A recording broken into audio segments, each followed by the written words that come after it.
This conference will now be recorded.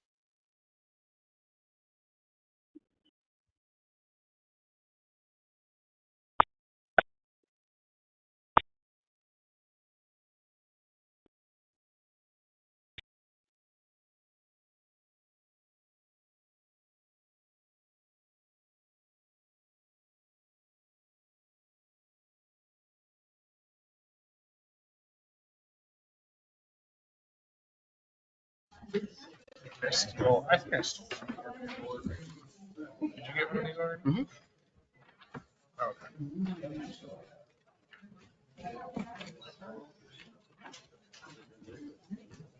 Well, hello, Melissa. Hello, How are you? I am here. Yeah. As are the rest. Okay. We ready? Melissa, you ready? Yep. Good. Liz, you ready? Good, that's me. I was looking at you. Ready? You ready? Born ready. Wow. Clerk, please start the recording. Today is Wednesday, July 26, 2023, and I'd like to call today's City Council meeting to order. If we could all please stand to say the Pledge of Allegiance. I pledge allegiance To the flag of the United States of America and to the republic for which it stands, one nation, under God, indivisible, with liberty and justice for all. Thank you. Clerk, may I please get the roll call?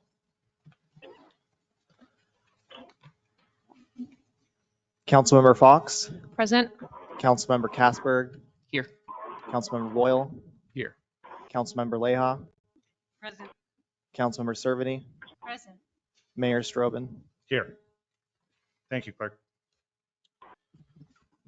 It's with great sadness that I bring to you the former Mayor Greg Thornton's passing.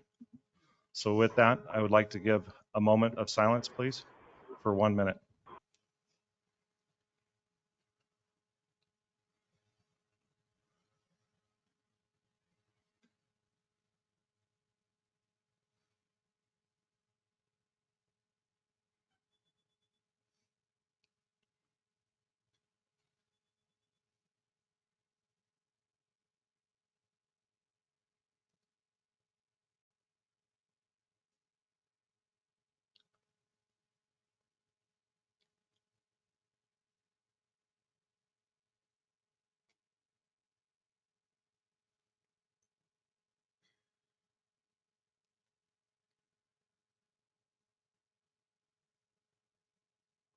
Thank you.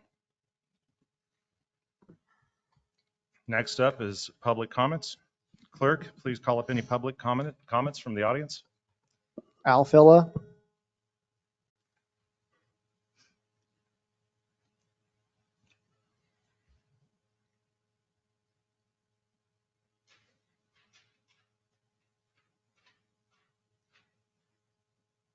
Alfilla, 152 West 15th Street.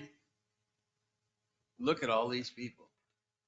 You know, and we're not going to talk about fireworks. We're not going to talk about marijuana. You know, and we got all these fine people here. I love it. This is great. But what I wanted to, I had a subject all picked out, but somebody robbed it from me. Thank you, Tom. So I picked another one. You know, parking in downtown, we've got to come up with something. It's just terrible.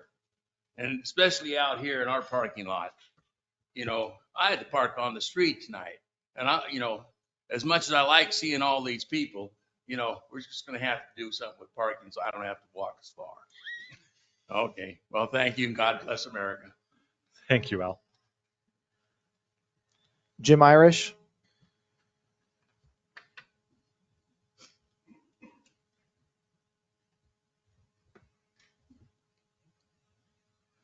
Jim Irish, 1653 East Heritage Loop, the Center, Washington. Good evening, City Council, citizens, and if we're still doing it on the phone, for those that are phoned in. I appreciate your attention and appreciate your looking for helping us out, helping the council out, because they're here to represent you, not what they want, but what you want, to make the citizens of the center happy to be here again, and more so. But my main talk today is I'm asking on behalf of the American Legion, Post 189, that when I first became mayor, when we were in the Podunk building, and then when we were down here in the bank building, that we had a rack outside where we used to have information for the different things that were happening or that you might need. Well, on behalf of the American Legion Post 189, I'm asking that the city help let those who have served us know that we have an organization here that can stand up for them, with them, and help them and satisfy, hey, you served us, let us work together that we can serve you and the community. So I'm asking for the help of the city. If we have another place where we could put these up, that we might be able to fill that back in. We have such a good group of people, the city workers doing such a fantastic job of keeping us ready and keeping everything looking so nice. You, the city council, who are representing the citizens, now please help me represent the veterans of for American Legion Post 189. I won't say God bless you because that's already been said, but I do want to thank you all very much. Thank you, Jim. There's not any note cards from the audience. Alex has been on vacation, so you got to excuse him a little bit. All right. Thank you. Thank you, clerk. Any public comments from those calling in, please press *6 to unmute yourselves and speak. Please state your name and address. Yes, thank you. This is Kimberly Goheen Elbin. I've lived here for Do we have 30 callers years over on or people on? 6th Street. Okay. Are you there? Can you hear me?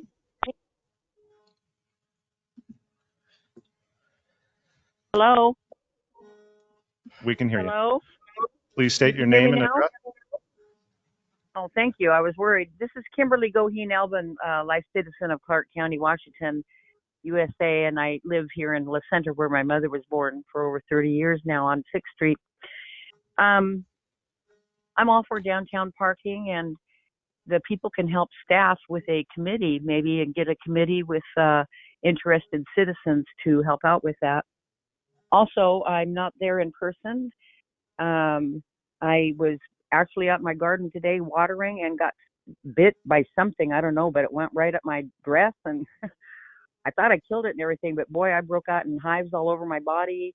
And I was on my way over. I came over to a friend's house. I'm going to be doing some stuff here, and boy, I could hardly make it in the door. I got sick and all that. So I'm recuperating and feeling a lot better. You know, I really do love living in La Center, Washington. And I just want people to know that I am a different sort in the sense of I listen to radio FM 101.1 daily. It's actually on 24/7. The media is not putting out the true scenario of what's going on. I mean, who hears anything about Joe Biden and Hunter Biden? Nobody. But if they would have heard it through the media telling the truth back before elections, this would be a whole different story right now. What happened is the Biden administration got in because he owes a lot of money. He's been bought off since he was vice president, and that news is coming out. It's there if you go to YouTube and watch the legislation or the Congress and get activated. So that's what I'm out to do. I took an oath at the Vancouver barracks when I was 18 years old to protect America from foreign and domestic enemies, and we have some domestic enemies. We want to make sure that when we help this council, and God bless each one of them, that they are on his path and nothing else. We cannot be bought or sold. We have to stick up for our freedom and our right of freedom of speech and our Constitution. Vancouver City Council are 15-year members. They do of the ICLEI. It's a United Nations entity. They do not follow the Constitution, and they get away with it because nobody's held accountable and nobody's waking up. We've been asleep for 3 years, and people are dying, and nobody knows why. People are living next to us. I don't know who they are. They've heard our heritage here in the Great Pacific Northwest, and we're spending millions and millions of dollars of hard-earned tax dollars going to pay for these illegal immigrants that Vancouver bought in. Kimberly, you're out of time. So thank you very much. Okay, thank you, Kimberly. Any other public comments from those calling in, please press *6 to unmute yourself. To speak, please state your name and address.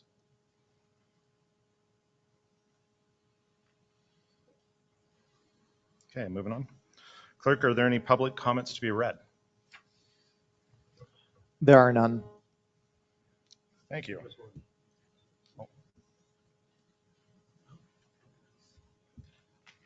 Is there one? Excuse me, but I think there is a public on comment Okay, that was on record. Okay. If there are no requests for any items to be removed, may I have a motion to approve the consent agenda? So moved. Second. All those in favor? Aye. Opposed? Abstained? Motion passes. Thank you, Council. We do have a presentation tonight. Maria Swingerinsky will be presenting information on the Hometown Hero Banner campaign. Yes. So the Hometown Hero Banner program, which Alex is going to bring up on our website, is open to current La Center residents or people who were residents during their years of military service. So we will be hanging banners throughout the city. Requests are on a first come, first served basis. We do have a limited number of poles that we can place banners on, and we must have a minimum of 5 banners purchased for the program to move forward. Cost is $230 for the banner. You can purchase one for a friend, for a family member, for yourself. They will stay up for 1 year, and you will receive the banner after a year. And the deadline to sign up is September 1st. The banner order form and what you need to submit is on the website, or you can also come into City Hall and staff will help walk you through it, or you can give us a call and we can instruct you how to do that over the phone. And there are other local communities that have done similar types of programs. We have one in my hometown, and we did one for my grandpa. So I just love, like, whenever I'm back home and I can drive and see my grandpa's banner hanging up. So are there any questions? These are for La Center residents? Correct, yes. Yeah. Do we think that's enough time to give people to sign up? We can evaluate it and see how many we get in that time frame, and we can run the program again. But if we get 5 or 10, we can get those ran, and then we can do another production of it. What's the max number? The max number, I believe that we have 23 polls available. Okay. And so we're saying 20 in case we get out there and then there are polls that we're not able to put them up on, but 20 to 25 is our number. Okay, yeah. Cool. Any other questions? Thank you, Maria. Yeah. I think it's a great idea. Next up, the mayor's report. Twilight Parade will be this Friday and starts at 8 p.m. Following the parade will be a movie in the park, and I believe it's Matilda. Am I correct? Yeah, Matilda. All right. Please come and join. It'll be some great entertainment. Concert in the Park series continues this Saturday, July 29th at 5:30 p.m., where Gold Dust, a tribute to Fleetwood Mac, will be performing. Fortunate Son, a tribute to CCR, will be performing next Saturday, August 5th. Sorry about that. Our days, will be the 28th and the 29th. There's a whole schedule of events. Please see their website for those. I would also like to remind people of Farmers Market on Thursday nights. If you haven't been there, it's actually, there's a lot to do there, a lot to see. Some entertainment that happens, food, and a lot of knickknacks and plants and such for sale. And last but not least, I'd like to thank the Cowlitz Indian Tribe. They have created with the Ridgefield Raptors baseball team Le Center Day at a game. So anybody that is a resident of Le Center up until tickets last, if you come to the city hall here, you'll be able to get free tickets to that baseball game on August 2nd of 2023 at 6:35 p.m. So please come on in and get some free tickets. Enjoy the game. Thank you, Timmy. And I have them here tonight. You can get them Oh. from me tonight. There we go. Oh, great. All right. So please enjoy. Next up is the attorney's report. Thank you, Mayor. The passing of Greg Thornton is indeed very sad. He's a good man who cared about this city very much, and he'll be missed. I'm going to torture you a little bit with the Riverside Estates situation. We had a hearing in the Superior Court last Friday that Tony Cooper and I appeared at, and there's going to be another hearing a week from Friday. And the last issue in this ongoing story has to do with landscaping in Riverside Estates on 2 tracts of land. And so up here you can see track E, and that's kind of in the southeast area of the subdivision. It's a long rectangular tract. There's a sewer pump station on track E, but there's an obligation on behalf of the developer to landscape that tract of land, and it hasn't been done yet. And so there was about $3 million generated from the sale of phase 2 of the subdivision. And we've got, the judge has agreed to hold back from paying creditors with that $3 million, hold back an amount to pay for the landscaping of tracks E and M. But we're grappling with what should be the amount of the holdback right now. So that's track E. Track M is on the west side of the subdivision, kind of in the southwest area. And it has, on the north of it, you see track N, that's a stormwater detention facility. And then below that is track M, and there's an obligation to landscape it as well. So these 2 tracks need to be, there'll be grass, there'll be bushes, there'll be trees, and it will be irrigated with in-ground sprinkler system. So getting that done while there's still money in the receivership estate is basically my last task on Riverside Estates, and we're trying to wrap that up. That's all I have to talk to you about tonight. If you have any questions, I'd be happy to answer them. Are we seeking any sort of repayment for the excess of lawyer fees and your time? And yeah, in Washington, courts only award attorney's fees when there's a contract that calls for it or a statute that requires it.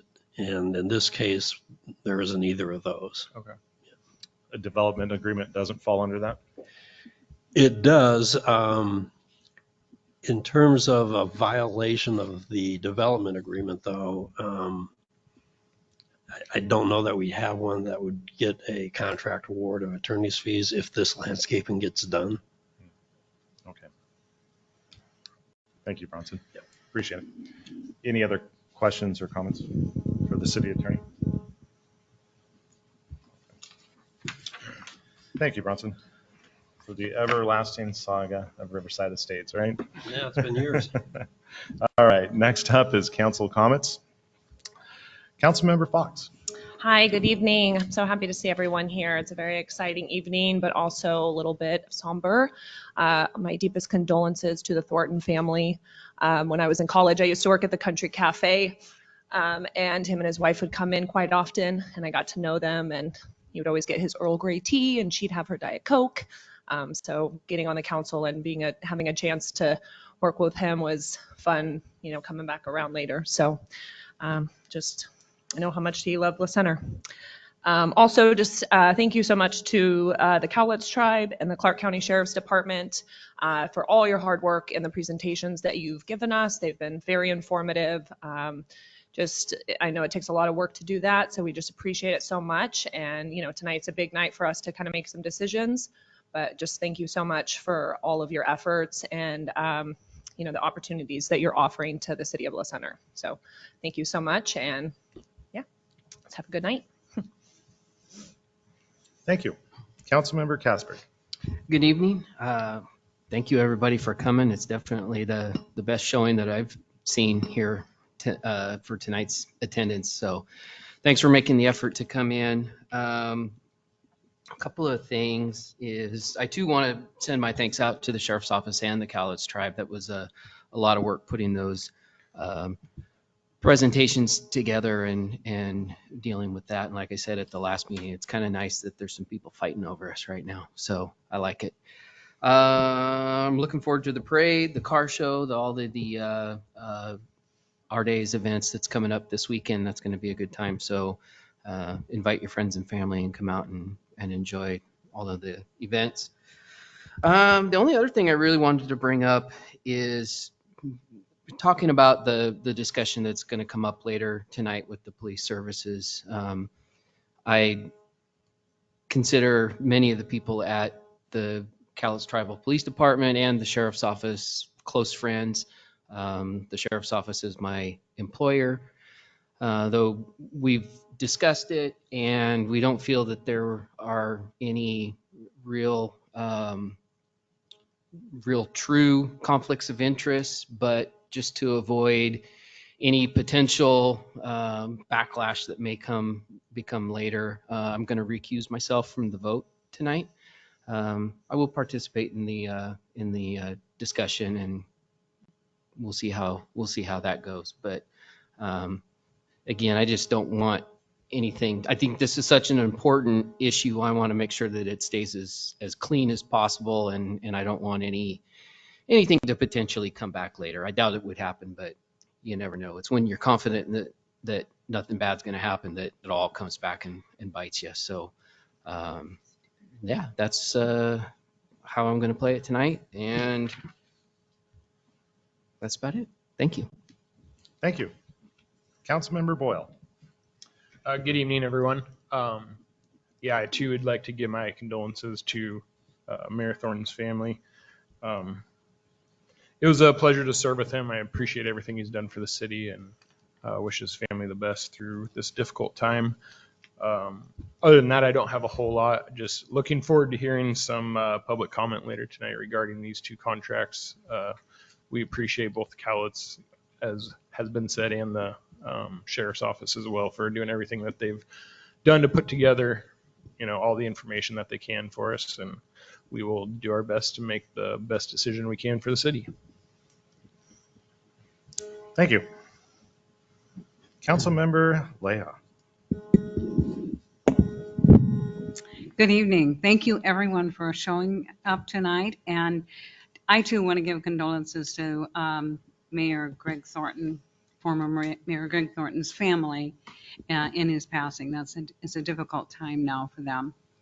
I want to, once again, this is going to be one of my purposes on the city council, is really promoting small business. And so this last week, a business, and there's like 4 businesses above the chevron. I'm finding all this stuff out. And one of the businesses is, I mentioned her last week, La Petite. She just opened. But the Silo Barber Company, I found out they opened a year ago, and I went in and talked to the owner and welcomed her. And the other business is the Blessed, is it? Blissed Wellness. Yes. Yeah, I ran into Maria there. They were having their 1-year celebration. So it was just, you can go in there and learn how to meditate or yoga or different things that helps with your, mental or emotional health and well-being. Then Saturday night, I went to the Stern Wheeler. They had a great band there. Kevin Selfie and the Tornadoes, blues type music, one of my favorites. And I, too, am looking forward to our day's celebration and the parade Friday night. Okay, all right. Thank you. Councilmember Cerveny. Thank you, Mayor. I'd like to welcome everyone to the meeting this evening and thank you for putting in your due diligence and reading all of the materials and participating in the different meetings that we've had for such a long time. I know patience is probably waned over the period for all of us, but it has been, a very deep and challenging and informative process for all of us, I believe. We've learned a great deal from all of the presentations, as well as the discussion from council and questions that they've generated. And I think that tonight we'll be able to continue to analyze and potentially raise additional questions. And I too thank both entities, the CCSO and the Cowlitz tribe, for their dedication and their wisdom in putting together the presentations in a very good format for all of us to go through, their willingness to address all of our questions from the crazy ones to the in-depth ones. Everyone comes to this topic with a wide range of knowledge and expertise. So the patience and the willingness for each entity to address and get everyone up to speed to make a knowledgeable decision has been very appreciative. So thank you one and all in this process. Thank you. Next up is staff reports. The Community Center Kitchen Remodel Amended PSA Design Staff Report, Tony Cooper will be presenting.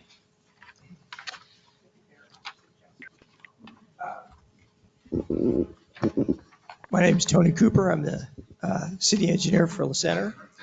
And get this right. This is a request to the PSA Center kitchen design. Okay. By lower, maybe that's better. Okay. So just to go back into a little background on this. So in April 2021, City Council approved a professional agreement for Collins Architecture to design the kitchen remodel. And at that time, plans were completed and plans had to be submitted for permits from building department, plumbing, mechanical, Clark Cowlitz Fire Rescue, and also Clark Public Health. During that review, one of the comments from Clark Public Health was that a mop sink be added to the facility, and it couldn't be in the kitchen. So there had to be framing for a new room for that mop sink, and it's going to go on the south side of the auditorium in the storage area right there. They also decided to put the water heater in another enclosure right next to that. So there was additional time that was spent by the architect to work on framing for the contractor to build. So during construction, there was a couple of other things that happened. One of them is that the architect reviewed specifications for the kitchen equipment that was submitted by the contractor for equal items specified on the plans. That required additional time for them to review that. During construction, the structural framing of the support of the hood had to be modified a little bit to meet the clearances of the building code for that as well. So the architect submitted a request for additional services, and on this, the city attorney prepared an amendment to the PSA, and it's included in this package here. So the amount that they requested is $5,500. So the original amount in the budget for the contract was $29,130. They're requesting another $5,500 to make a total amount of $34,630. So I've listed the budget impact here, And some of this is what I've gone over before. Right now, there's just under 600,000 in the budget that was budgeted for the kitchen remodel and the parking lot repairs. And $500,000 of that was from the Department of Commerce grant or state appropriation. So the contractor that bid this lead contractors was awarded the contract by council for $667,000. So there's some extra things in here that I included to kind of show the estimated project cost, total project cost, which includes the architectural services, some minor changes that have occurred, change orders that have occurred, and the building department and other permits. So to date, there's around $718,000 so far in the project, about $118,000 over budget. There's currently funds in the capital project budget that can be used for this added cost. But at the end, once the all the 2023 projects are looked at, there might need to be a budget amendment.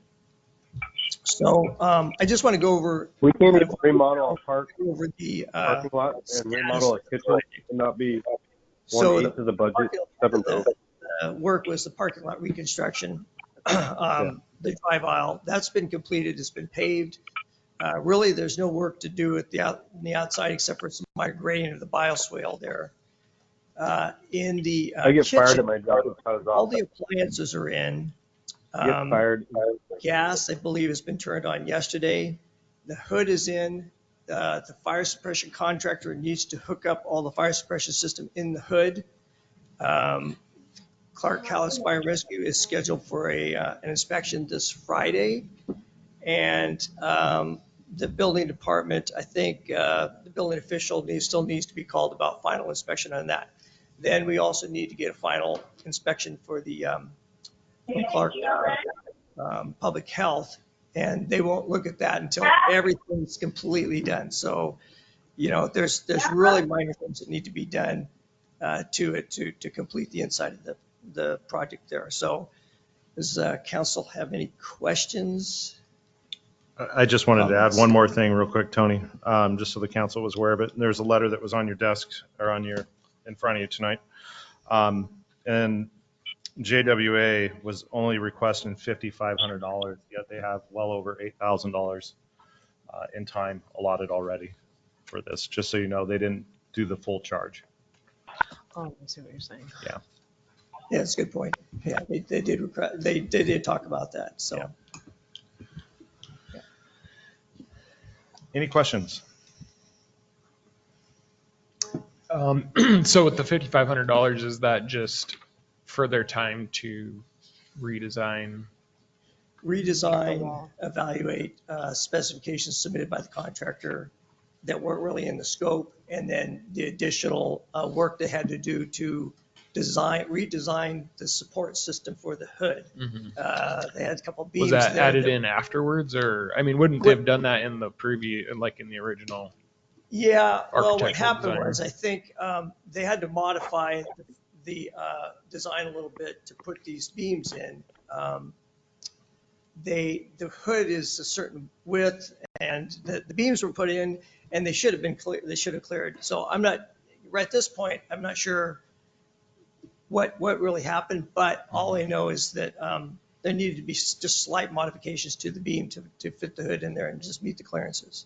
So it required the structural engineer and the architect to work on this, and the contractor actually modified. The contractor hasn't even submitted for a change order for it. They just did the work just to get the thing going and get the hood in as soon as possible. Okay. So. And then you said that this is projected to be $118,000 over budget. It's probably going to be a little bit more because there's some extra quantities that were needed in the parking lot construction.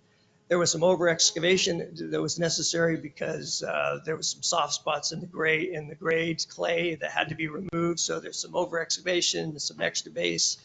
And over $118,000. And ramps to kind of make it work better, for the overall product. Tony, I'll interrupt just real quick. We did make a change on the handicap ramps.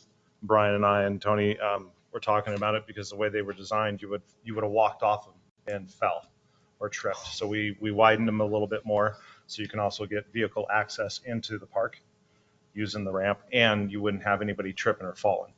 And those did cost a little bit more. Just a little bit of extra area, square footage of concrete replacement, so. Yeah. Is it typical for a project to go $120,000 over budget when it's 667,000?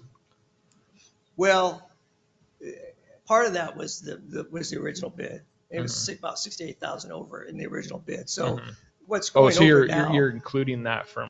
Yeah, it was including that. So that part of that was the original bid from the contractor that was over the budget. Yes. Okay. So it's not as high as that what it appears. I was trying to. I remember that. I was trying to summarize where we are to date but it'll increase a little bit, and so we can present that to council at the end for the final cost. Okay, that makes a little bit more sense. Thank you for clearing that up, because I do remember the original. Yeah, the original was over. Yeah. That's it. Thank you. You're welcome. Any further questions? If so, can I get a motion? I moved. Okay, go ahead. I move to authorize the mayor to sign the amended PSA contract of the community center kitchen remodel by Collins Architecture, JWA Architecture, for the additional $5,500. Second. All those in favor? Aye. Aye. All those opposed? Abstain? Motion passes. Thank you, council. Thank you, Tony. Great report. Next up, we have the police staff report. Chief Richardson will be presenting. Chief? Thank you, Mayor and City Council. I'm going to go just cover page 1, page 2, and the last page tonight, because I know we want to get to the good stuff later. So for the month of June 2023, we had 10 reported crimes, which is 4 more than we had reported last year in June of 2022.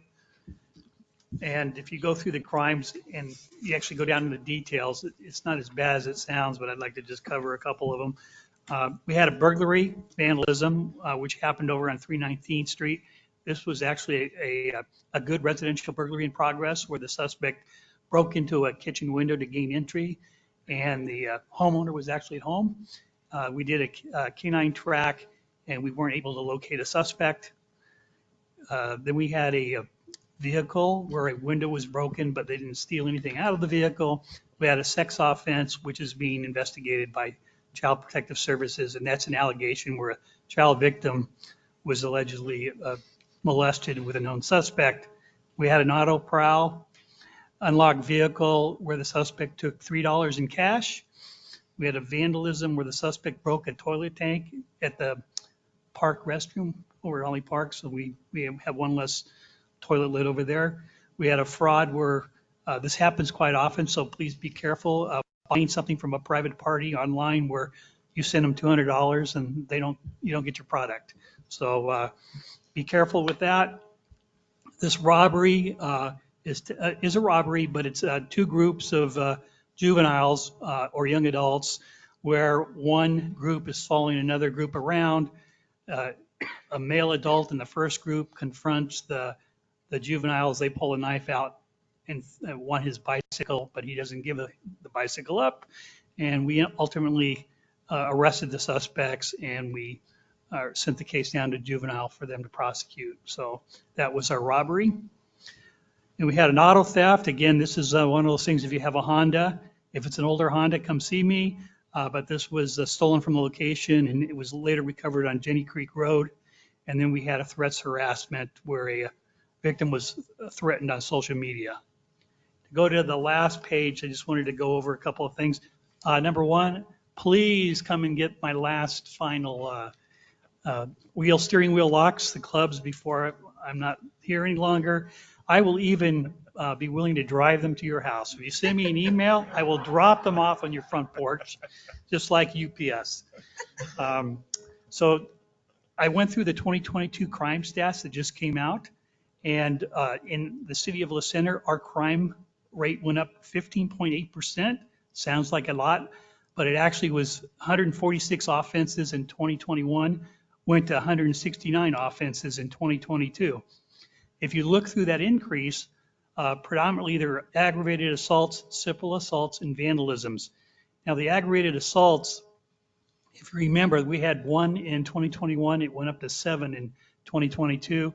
But we had multiple victims, and we had our stabbing at the card room. We also had 2 domestic violence cases where the suspect tried to strangle their spouse, and so that drives up our aggravated assaults. Our simple assaults went up quite significantly. They went up from 7 incidents in 2021 to 20 incidents in 2022. And vandalisms went up very significantly. They went up from 12 incidents in 2021 to 37 incidents in 2022. If you drill down and you look at these aggravated assaults and also the simple assaults, you'll notice that we are actually in line with what's going on in the state of Washington. If you read the overall crime report for 2022, about 46% of all crimes against persons in the state of Washington are domestic violence related. So that number keeps going up every year. So that's kind of in line with ours. Most of our assaults and aggravated assaults are domestic violence related. We had a lot of juvenile related vandalisms in 2022, and that drove up the vandalism rate. As far as the good news, if you look at auto thefts, we had 19 auto thefts in 2021, and we only had 2 in 2022. And that was because of all the steering wheel locks I'm giving away to everybody. To give you an idea of what it was like in the state, though, the state had 12,000 more cars stolen from 2021 to 2022, which is probably more cars than we have in the city of La Center. So keep your cars locked. And other than that, Mayor, I have nothing else. Thank you, Chief. Any questions for the Chief? I'll just say one thing, just to remind people, I did catch, I think I talked about this last time maybe, but I did catch somebody checking door handles one day and reported it. And I think that they were possibly pursued. I don't know if anything ever came of it, but. And yes, I remember that call. We had a couple of other calls lately in the, so I don't want to take up a lot of time, but we had another residential burglary this month in the same area as last month's residential burglary. We did get some video off of that, some actually good video. We put it out to the Portland metro area, and we've been getting some leads on who people think it is. So we're working that. And then we have a problem house that people are aware of that we've had some issues over and over again. And we actually made contact with some suspects or subjects that were in a car near there, and they refused to identify themselves. But one of the subjects in there has got an officer safety issue with handguns and has got a felony warrant, but the officer couldn't get them to ID themselves, but we did identify him as being in the community. So we've let local law enforcement, TDU, and the U.S. Marshal know where that person could be. That's it. Thank you. Any other questions? Thank you, Chief.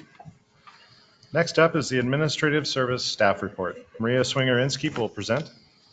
Good evening, Council. Tonight I bring you my July staff report. The June sales tax disbursement was $43,352 compared to $53,772 a year ago. We saw a slight increase this past month in gambling taxes, but for the first half of the year, we're down about $130,000 from where we were at the same point last year. The Budget Advisory Committee had our first meeting of the year last week, and we were presented with the first and second quarter financial reports, which you guys will see here shortly. And we looked at the 2024 revenue projections. This year's members of the BAC are Mayor Strobin, citizens Deanna Suter and Joanne Tucker, Councilmember Sean Boyle and Liz Cerveny, and staff Riley Barbera and myself. And we're also assisted by Chief and Brian. And all of the spaces available for rent by the city have been rented out as a result of consolidating staff and services into the new city hall. That includes the old bank building, or community development, the old city hall, and the downstairs of the new city hall. This will bring in over $70,000 a year in additional revenue for the city and save over $13,000 a year in utility payments. And before Riley presents the quarterly financial presentation, are there any questions? Any questions? Thank you, Maria. Good report. Next up is the first and second quarterly financial presentation. Riley Barbera will be presenting. All right. Thank you, Mayor, Council. Nice to see everybody. So I'm guessing a lot of you haven't seen my reports, but I'm guessing that's also not why you're here. So I'm just going to kind of hit the highlights here. It's a lot of information to take in. For anybody that hasn't seen one of these reports, what we kind of look at is we go fund by fund, general fund. We have it broken down by department. So in the graphs, you can see what happened last year, what we had budgeted for this year, what happened in the first half of the year, and kind of our projections for how the rest of the year is going to go. And so if it's not just the same thing in Q1 and Q2 doubled, then I'll have a note on kind of how I came up with my numbers there. So to start out with the general fund revenue, the quick highlight of that is our taxes are a little bit lower, but our construction related revenue is way higher than we had anticipated. We had some pretty conservative estimates on what that construction related revenue was going to be this year, but you'll see that in both the licenses and permits line, as well as the charges for goods and services. We've already seen over $185,000 in building permits and $120,000 in plan check fees, compared to about $64,000 and $49,000 respectively that were budgeted there. Another kind of outlier we have down here is in the miscellaneous. That's usually one that you can't really predict, and we don't really know how it's going to go for the rest of the year, but now we have that rental income in there, and we should be getting about $5,800 a month for the rest of the year on that one. We also sold a couple vehicles, so there was some kind of big spikes in that one. So overall, we're expecting to be a little over $250,000 more than we had budgeted coming into revenue into our general fund. And stop me at any time if you have any questions, want any clarifications. I know this is kind of a whole lot of stuff in here. So moving on, now we're just going to break down all of the different departments we have in the general fund. So we're starting out with the finance department. Pretty much all these departments, we went through and we made an updated payroll projection based on the current levels of staffing we have. As Maria said, we've already started the budget advisory for next year, so we make all these estimates pretty far in advance. So we're kind of updating them all the time on how things are going to go. Another thing to point out here is the accounting and audit services. Very low so far in the year and not projected to be super high this year as well. A large bit of that is there was potentially going to be a federal audit that we no longer need to have, and that was based on crossing a threshold of spending X number of dollars of federal grant funds, and that was the ARPA money that we received. And since that is being put towards revenue replacement and less than, if we're over $750,000 a year, we need an audit. So we're saying it was, I think it's $550 for last year, so we're not going to get audited on that this year.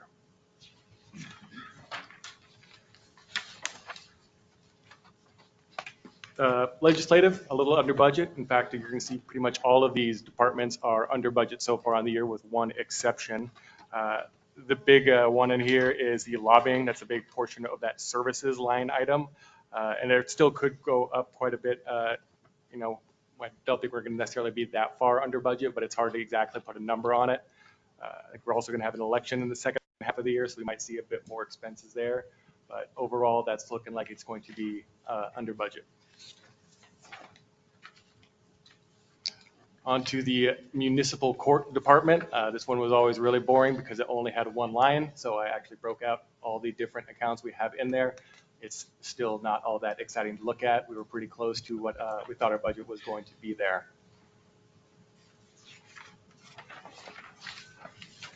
The police department, this one, when we were doing the budget last year, we budgeted for what it would cost to staff a full police department for the year. Obviously, we don't have that at this time, so that's why things are significantly lower than what we had in the budget. The services is much higher, and that's because rather than staffing our own people, where the cost would come out of salaries and benefits, if we're paying for outside services. So in the first half of the year, we spent or gave about $31,000 to Washougal and $27,000 to Ridgefield for police services. And I just want to note that Ridgefield, they invoice us quarterly, and so I think we just got the second quarter invoice, so that'll show up next report.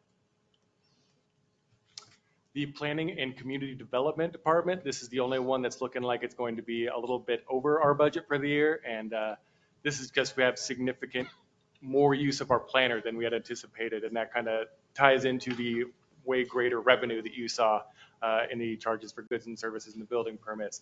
There's just been a lot more houses that have actually gotten built this year. We had some conservative estimates, and so we've had to use our planner a lot. So the services line is a little high on this one. But that's a good thing because it's bringing in revenue. The Public Works Department, this one had, I was actually trying to figure out why we were so far under budget. One of them is we definitely have some contingencies built into this. If something breaks, they need to have the money in their budget to either buy tools or do some repairs as needed. We haven't had anything drastic come up except for one, the stormwater fund, and we'll see that later on in this presentation. I think we were short a body for a bit of the year. We're fully staffed now, so the salaries and benefits is a little lower on that as well. And then to put all this in the into one big picture here, this is the general fund in total with all these departments built into it. So our revenue is up and our expenses are down. So based on these projections, we'd have about $4,000 or $4 million in the fund balance in this as of the end of the year. And we only had about $1 million in this fund balance at the beginning of 2022. So about $1.5 million surplus per year over last year and this year. Presumably once we're paying for a full police department, we won't have that same amount of surplus, but we are fairly solvent at this time. So the rest of these are kind of standalone funds. This reserve fund, this is what we have in case our general fund runs out of money, which we really hope it doesn't do. We'd like to keep about 1 year's worth of budgeted expenses for the general fund in here, so we're pretty close to that amount. Kind of the only thing that's happening in this one are the interest and dividends. We had quite a bit of investment in bonds last year. We've got about $4.5 million of those, which will be maturing this year. So these numbers will kind of presumably be higher than this on the interest line, but since we haven't done those reinvestments yet, we don't exactly know what they are going to be. Impact fees fund, this is another one where we really see that extra construction revenue coming in. We had over 140 single family units being built this year. So the traffic impact fees and school impact fees. The park impact fees, those actually got refunded. They paid those in error. Somebody has one of the developers has a lot of credits there. So most people are just buying them from the developer. But we've been seeing tremendous amount of construction related revenue coming into here. The 4th Street right-of-way acquisition and the Bowling Creek realignment, we hadn't actually seen any expenditures coming in on those yet, but it sounds like those projects are still planning to be done this year. And so there will be the grant income based on that 4th Street acquisition at the top there. Onto the capital projects.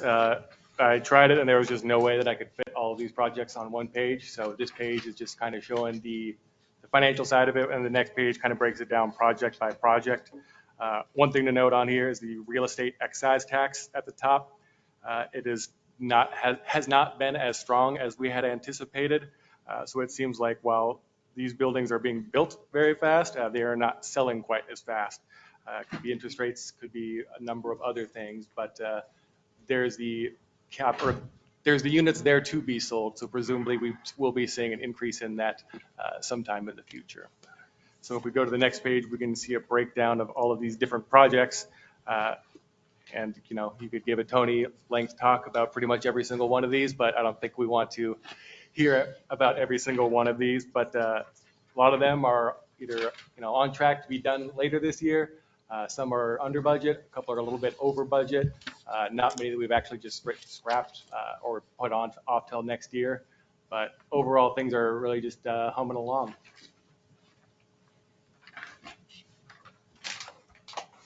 Vehicle equipment fund, this is pretty much not applicable this year. We're not buying any vehicles. We're not moving any money into this fund. There's just a little bit of interest based on the balances in there. I don't think we're paying any bank fees because there are not any bonds to mature in this one, so not a whole lot happening on that one. Into the sewer operations fund, you'll see our sewer fees, like the revenue is down a little bit. When we were doing our budget last year, we had baked into this estimate, we'd start with our monthly averages and figure that's what it's gonna be like for next year. And then we added a bit based on all the homes that we're going to be selling, but those just haven't started trickling in yet. We haven't started getting all that revenue yet. So we're definitely up compared to last year, but not quite as high as we had originally anticipated. You'll see the services that we're going to be going over budget. One of these things is we pay excise tax on the revenue we get in, including the sewer development charges, which those actually come out of the next fund that we're going to see here. But since there's been so much new construction, we get these sewer development charges. They're essentially impact fees, but for the sewer fund. And so since those have been coming in like mad, we've paid a lot more excise tax on them. So the expenditures are a little bit over there. It's actually the second next page, but next is the sewer capital fund. This is just funded by transfers in from the sewer operations fund. So they had $300,000 that was transferred in to cover all of these projects. So we had the wet well. I think that one is still on track, but hasn't been done yet. The polymer disposal, that one came under budget. Same with the pump station. There was just a little bit of leftover expenses from the membrane project. That La Center School District pump station, that's an ongoing expense. And I think we're still planning on, or that actuator on La Center Road is going to end up being a little bit over budget. And the sewer vehicle, it sounds like they are not getting a forklift down there. They are making do with what they have.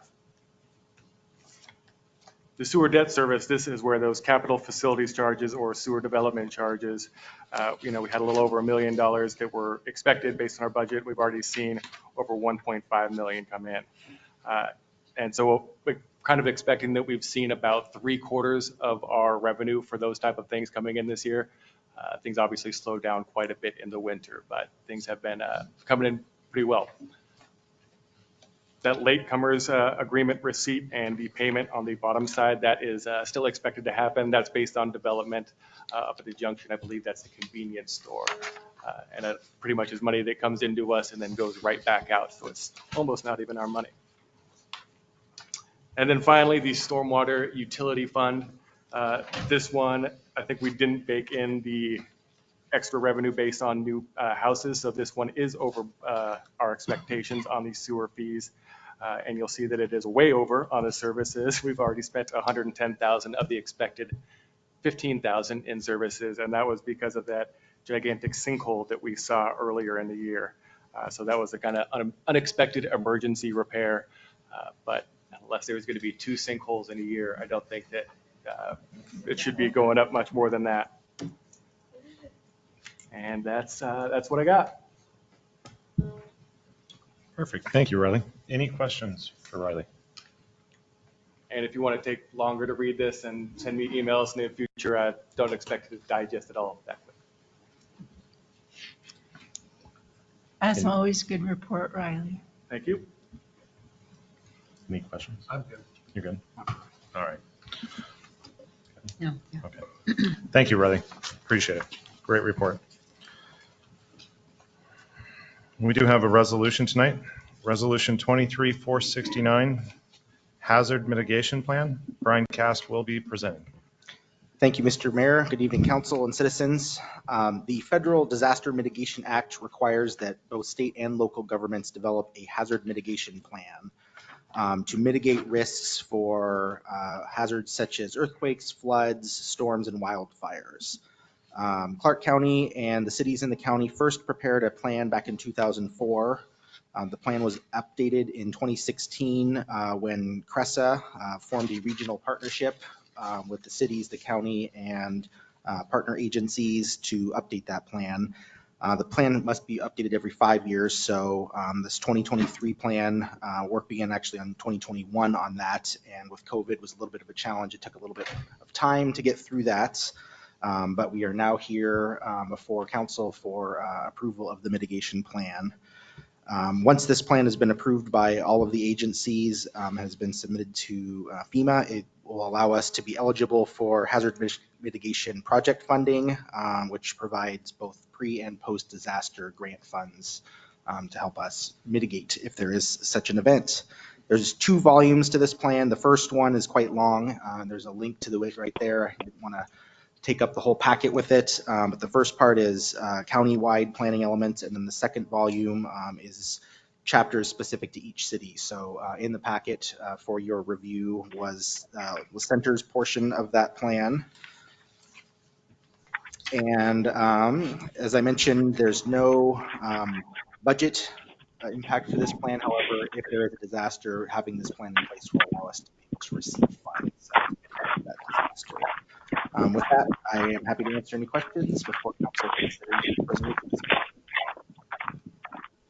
Any questions for Ben?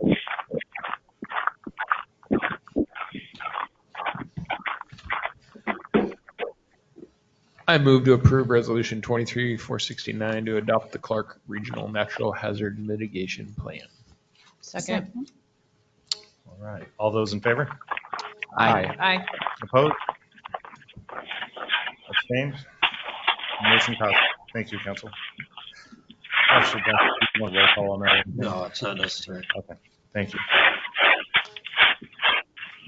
Okay. Nicole, is there any unfinished business? Yeah, I'd like to bring up something real quick. A few meetings ago, the council approved the purchase of that forklift. And then in Riley's report, he said that the wastewater treatment plant decided not to purchase that. And I was just curious if that was because of a budgetary reason, or because if I remember right, you guys were using a Bobcat skid steer basically with the forks on it. That's and correct. If So it works and good enough, then I'm fine with it. But I hate to see somebody using a tool that's not really the best for the job. sure, happy to answer that. So last year when we were putting the budget together, we had a different chief operator down at the treatment plant. One of the items that he saw as a priority need to be able to use a different piece of equipment than that Bobcat you mentioned. Jay, our new chief operator, felt that there was other places that were better to spend our funds, so he had elected to sort of forego that expense this year. And we're looking at some other potential options maybe next year to put that funds towards for equipment that he thinks would be a better use of funds, sewer funds. So I don't think we've come for approval. The last council action would have been approval of the budget for that forklift back November or so of last year. But that's kind of where we're at. That priorities change with new staff. So Okay. Well, I definitely appreciate their resourcefulness in looking at trying to save money, but at the same time, I think this is a very supportive council. If they need to purchase a tool, they should make that happen too. So sure, thank appreciate you. that, and I'll pass it on. And that was brought up in the budget meeting. Yeah, so they were aware of it. We said the same thing. I didn't remember that it was clear back in November, though. I thought it was more recent than that. All right. Is there any other unfinished business? Seeing that, we will be going into new business next, but we anticipate this to be a longer part of the session. So it was going to be a 5-minute intermission, but I think with the amount of people here in the restrooms and everything else, I think we should probably make it 10 minutes. So we're going to go ahead and break now at 7:33, and we'll reconvene at 7:43. Thank you.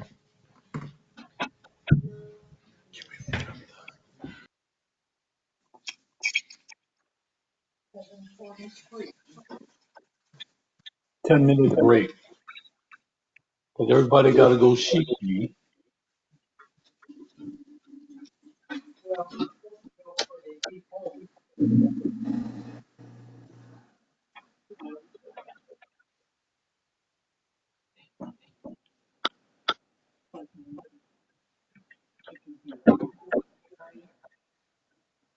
Well, that's all. clean the kitchen up. I got 10 minutes. Hmm? Yeah, leave it there. Before we go to bed, we can all put it away.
What's that graph again? Oh, I see. Vapor.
My bag.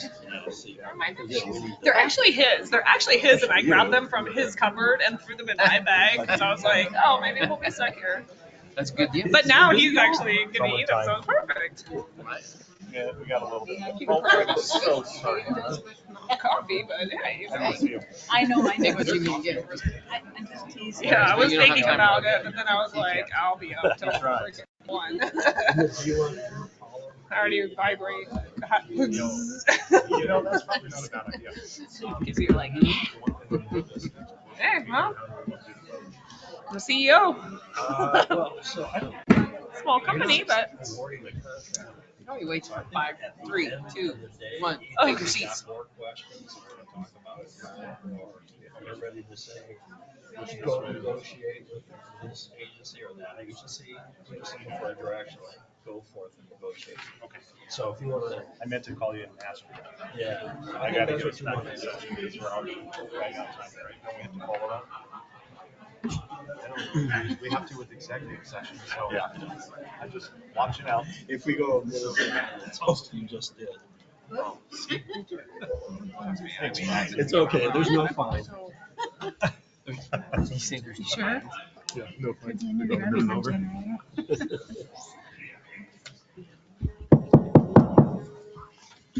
All right, I'd like to call the meeting back to order, please.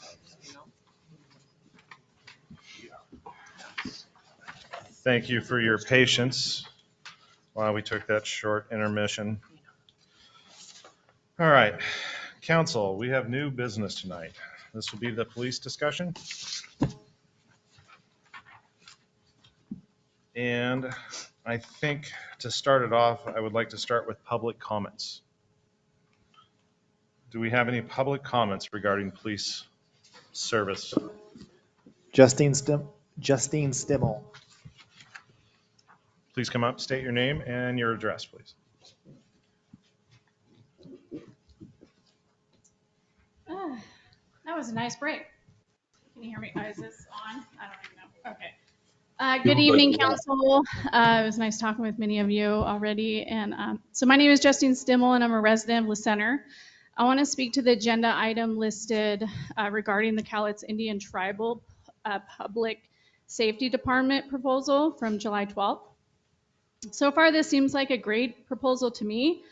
Looking at Ridgefield and the county, wow, very informative. It taught us a lot here. I mean, people who are paying attention, right? So I'm super interested in how the tribal police plan to commit to facilitating to the city of La Center's vision of law enforcement for the future, as mentioned on page 2 of the proposal. And I support their recommendations that were also mentioned on page 2. It was something about the building over there, have a staffer there, right? And be able to house the, not house, have the police there for a stop, right? So I recommend, just like on the Cowlitz Tribe website, the public safety, they say, quote, the public safety department says to follow and carry out the guidance of the Cowlitz Indian Tribe's constitution, civil and criminal statutes, and the rules and regulations in a spirit of support for the Cowlitz tribal members. And then it goes on to say, we strive in fostering justice, freedom, and equality for the Cowlitz tribal members. So may I suggest, as a concerned citizen, that the city prepares an agreement with the Cowlitz Tribal Public Safety to have it say the same for La Center citizens. Same. I also want to say I appreciate the honest feedback from the presentations, like I mentioned. And lastly, I have great respect for Mayor Thornton. I didn't know that. I came in kind of late, so he will be missed. He did a really good job, but I understand that he didn't. Not everyone liked certain things, but my husband worked with him because he served on the council here, and so I'm really thankful for him supporting John when he ran for council here and serving the city. And then I was curious to Marie earlier when I know it's not pertaining to what I just was talking about, but the building that's being rented out, is that a business over there? The old, it's going to be like a business. Yeah, the old city hall. So I was just curious what that business was going to be. The one that's going to bring us income to the city. the 70,000 or something. Yeah, so I look forward to hearing more about that. Anyway, thank you for your time. Appreciate it. Thank you. Do you want me to answer? Sure. Okay. Yeah. The three businesses that are renting our facilities are Y Racing is downstairs. Clark Hallett's Fire Rescue is going to be in Old City Hall. And then River's Edge Coffee is in the bank building. Thank you, Maria. Thank you, Justine. Any other comments? Public comments?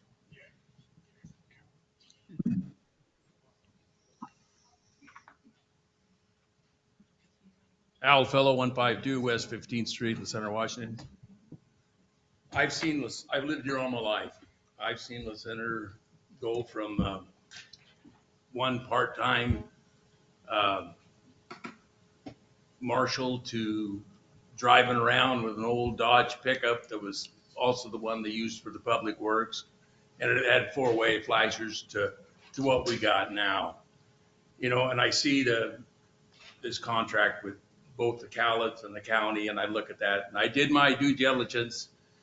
And if you went strictly by the numbers, by, you know, which is cheaper, you would go with the Cowlitz tribe. But I didn't. I can't support that. I have to go with the Clark County Sheriff's Department, because here we have a president that's been in the community for a very long time. And I think they work together very well with the citizens of the center. And, you know, my idea is that, yeah, we should go with the Cowlitz, even though it's going to cost us a little more. Thank you. God bless America. Thank you, Al. Any other public comments?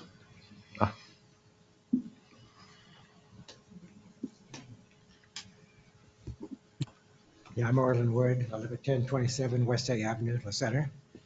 And I'd just like to say, if we do go with Cowlitz or with the Sheriff's Department, I'd like them to have the vehicles labeled La Center on it some way or another. And if we have patrols, sheriff's patrols, I'd like them to have some kind of a name tag saying that they support La Center. Maybe a name saying La Center or something. That's it. Thanks. Thank you. Any other public comments? This is the time to get up to let the council hear your thoughts.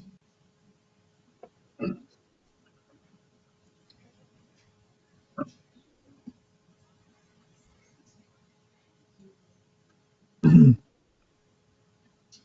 evening. My name is John Stockman. I'm a La Center resident. I live up on Lockwood Creek Road. And I like the idea of the Cowlitz tribe being our police force. John, can you move the mic up towards your mouth, please? Thank you. Okay. I like the idea of having the Cowlitz police being our police. And it has nothing to do with their bid. It has to do with their proximity to the neighborhood, being here when we need them. And that's what we want a police department for. And I think that is the most important thing to all of us. Thank you. Thank you, John.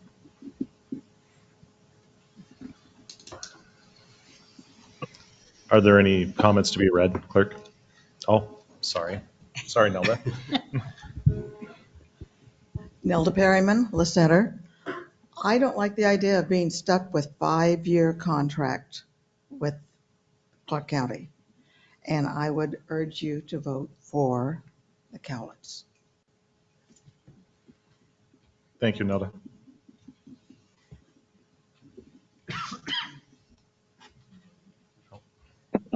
Candy Irish, 1653 East Heritage Loop, La Center. I also am in favor of having the Cowlitz use them for our police. We have made several strides in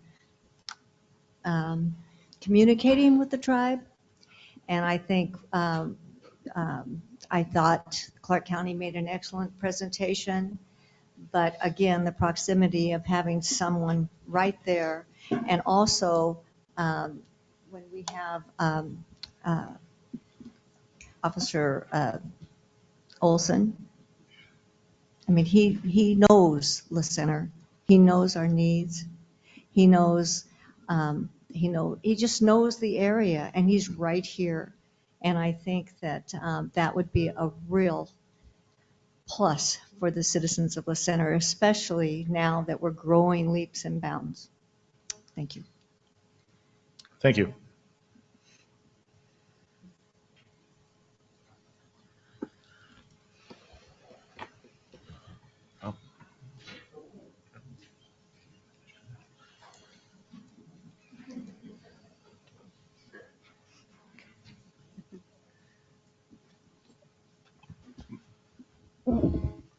My name is Jim Irish, 1653 East Heritage Loop, the Center, Washington.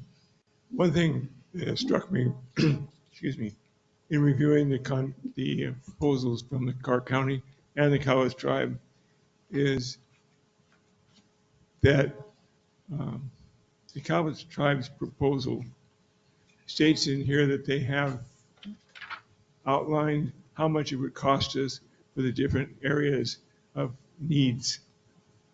However, should that more citizens' needs be needed, that they're willing to work with us to get things done within our proposed budget. Not, this is the cost. Oh, you want $10 more? It's going to cost you $10 more. That has nothing to do with who is the best. What it does tell you, though, is that we're working with somebody that is representing the citizens of the center. And that's my most important thing, is the safety, the insurance, that we are being taken care of. Thank you. Thank you.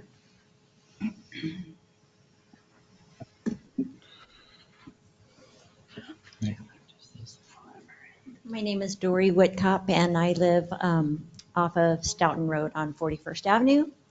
And I just wanted to say I am personally in support of Clark County. And we have enjoyed in the past having someone sit here, and I know that in their proposal, they have proposed that they have a sergeant I don't. in the center.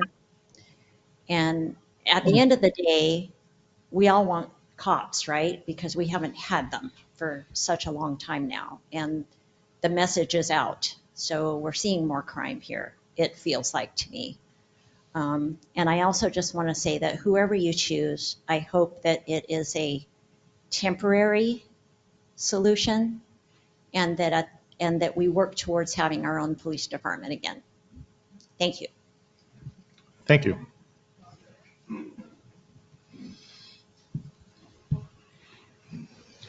Pause long enough, everybody gets up, right? Yeah. My name is Amanda Miller. I live on 301 East 16th Place in La Center. And I just wanted to express appreciation for you guys for working so hard for so long in this direction, and also to you guys for your support and for putting your proposals forth. I am looking forward to having a police presence in the community, up at the schools, and I am so thankful for you guys for pushing this through. Can't wait to see where we go from here. Thank you. Thank you.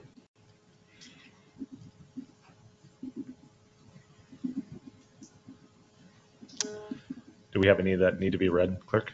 Okay, thank you. This is from Sally Alcazin from 1000 East Heritage Loop.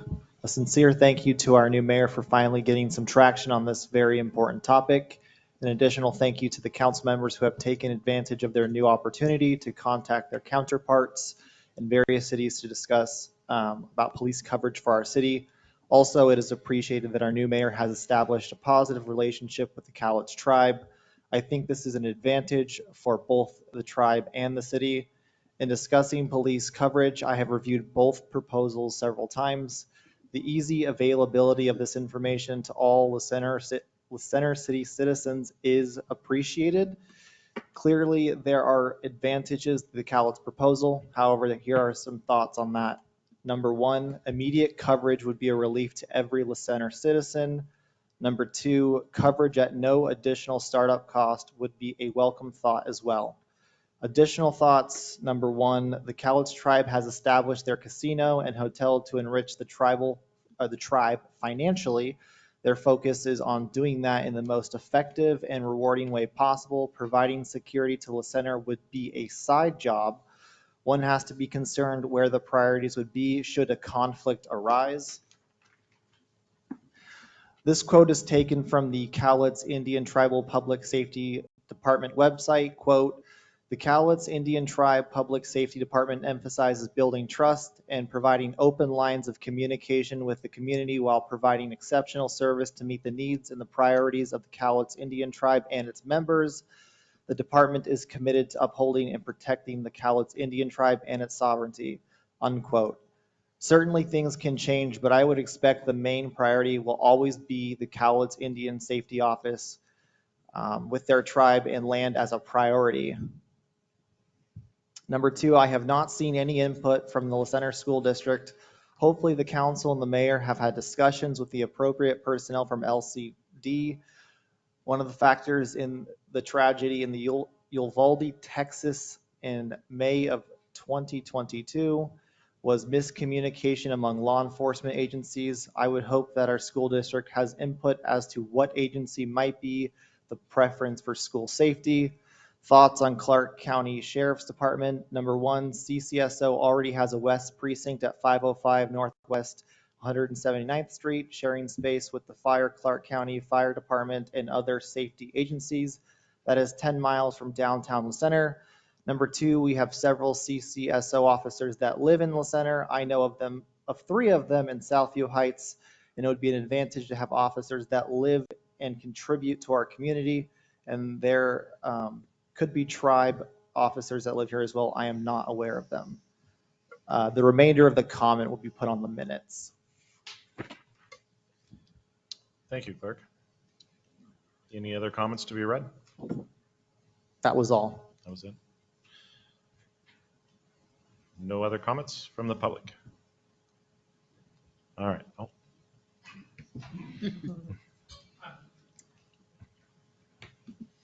Peter Rosencrantz, Superintendent of the Center School District, also live in town. I was sitting back listening, and the last comment, I felt I needed to contribute or answer some of that question. I have had conversations with several council members about the thoughts. I do represent the school district and the safety of our children in our district, as do each and every parent and each and every staff member, because our children is our most precious resource we have in this community. I have had experiences with both Clark and Cowlitz, and they've been positive on both ways. I have friends in both. We not only have Clark County officers in the city, we probably have more per capita of officers from the FBI, Multnomah County, Vancouver, Cowlitz. I mean, you name it, they live here. So if in an event of a mass incident, I'm fully confident in the volume of response we will have from a variety of agencies that are living here. The other challenge is staffing, police staffing. Recent political events have really put pressure on our police departments to find staffing, and that's a challenge. So one of the things I have to fall back to is a relationship I have with Chris Olson, and worked significantly with Chris Olson over the past several years as a La Center police officer, and now commander with the Cowlitz tribe. They've already, just because we don't have the presence, we've already established a working relationship with the tribe, because regardless, they would also be a backup as far as your choice. We have keys in their possession to be able to access our buildings in the event they need to gain entry. We have plans worked out as far as how to support in the event of a tragedy, and we continue to upgrade our safety so the Uvalde challenges won't occur in La Center, so officers or emergency responders can communicate within our buildings as necessary to support the safety and well-being of our children and staff. And so for the school district, I know you have a very tough decision ahead of you. I know I already have an established relationship with the commander, and the plans set forth moving forward within the center actual police department and the office and having a presence here and the proximity lend me personally as a citizen to promote moving, who would promote in support of the tribe moving forward. So thank you. Thank you.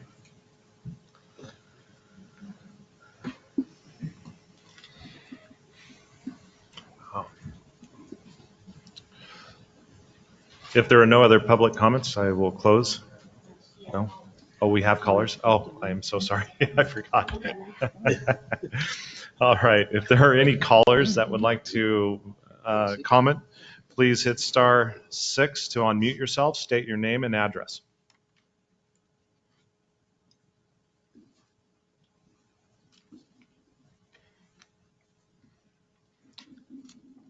Any callers with public comment?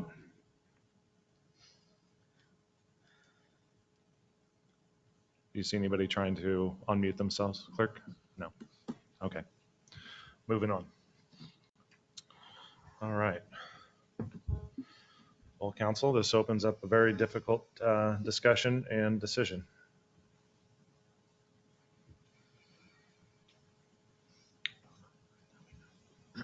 What are you looking at me? Do you want to go first or? Oh, I thought we went. Closed session.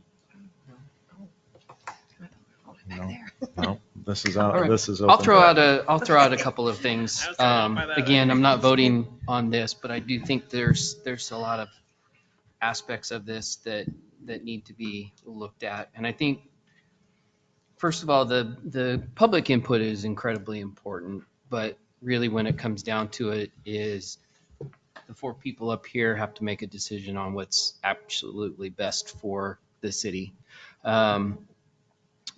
I think that Al hit it directly on the head, which is you can't just look at the dollar amount or look at what the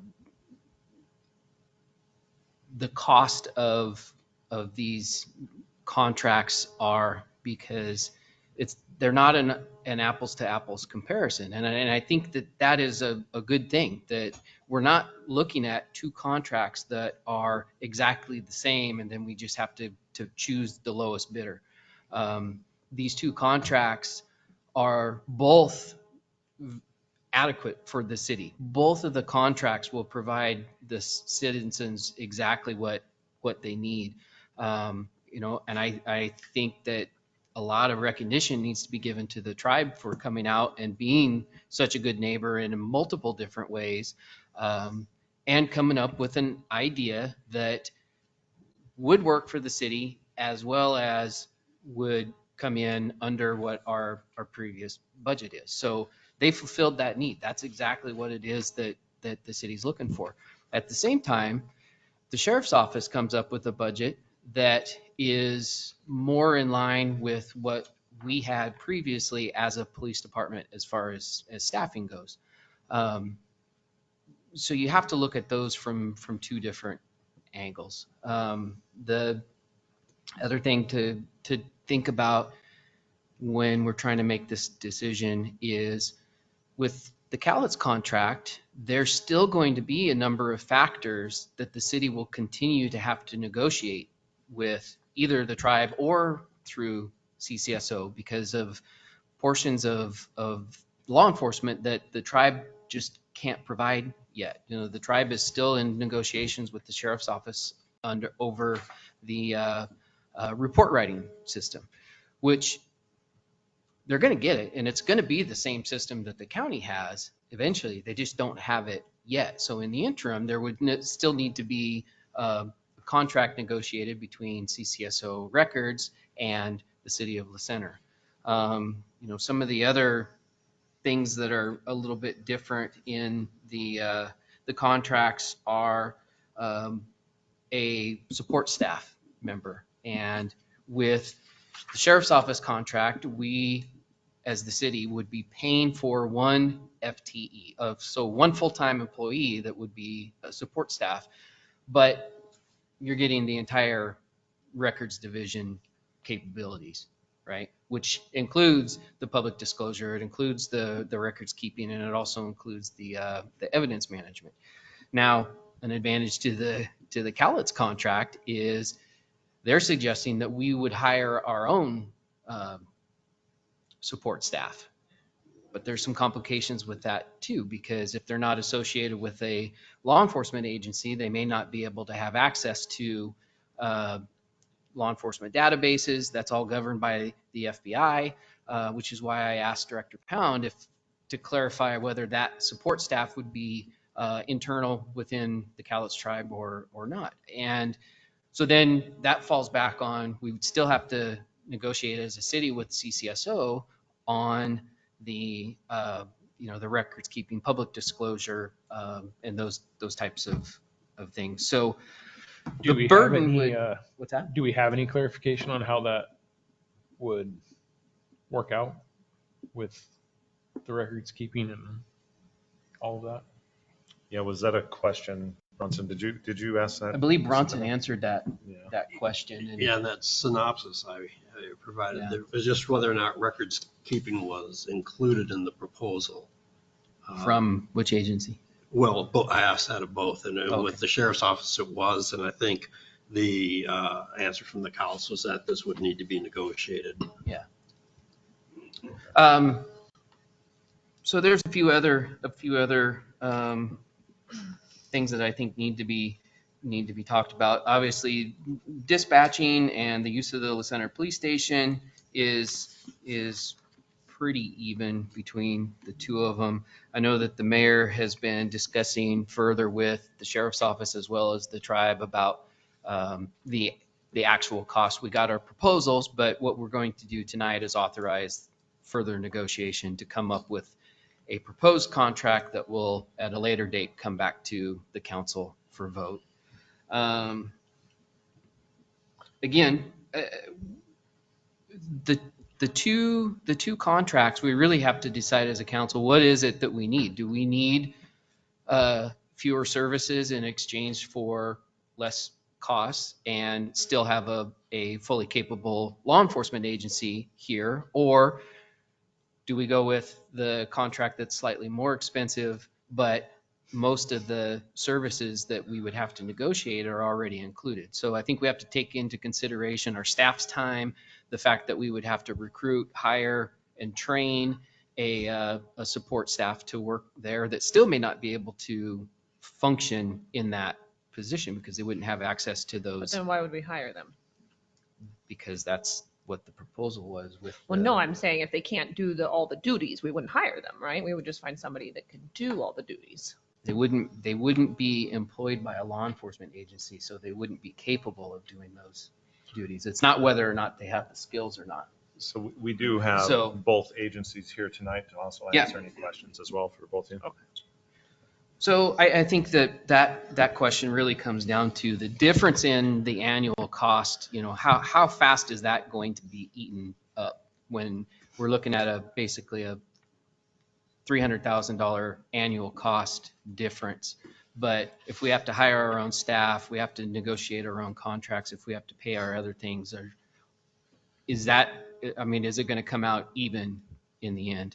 And it could work out, and it may be something where we decide that, or the other four here decide that, it's worth that expense, and so we want to go forward with the Cowlitz tribal contract, or we want to be a one and done and have everything fall on the shoulders of the sheriff's office.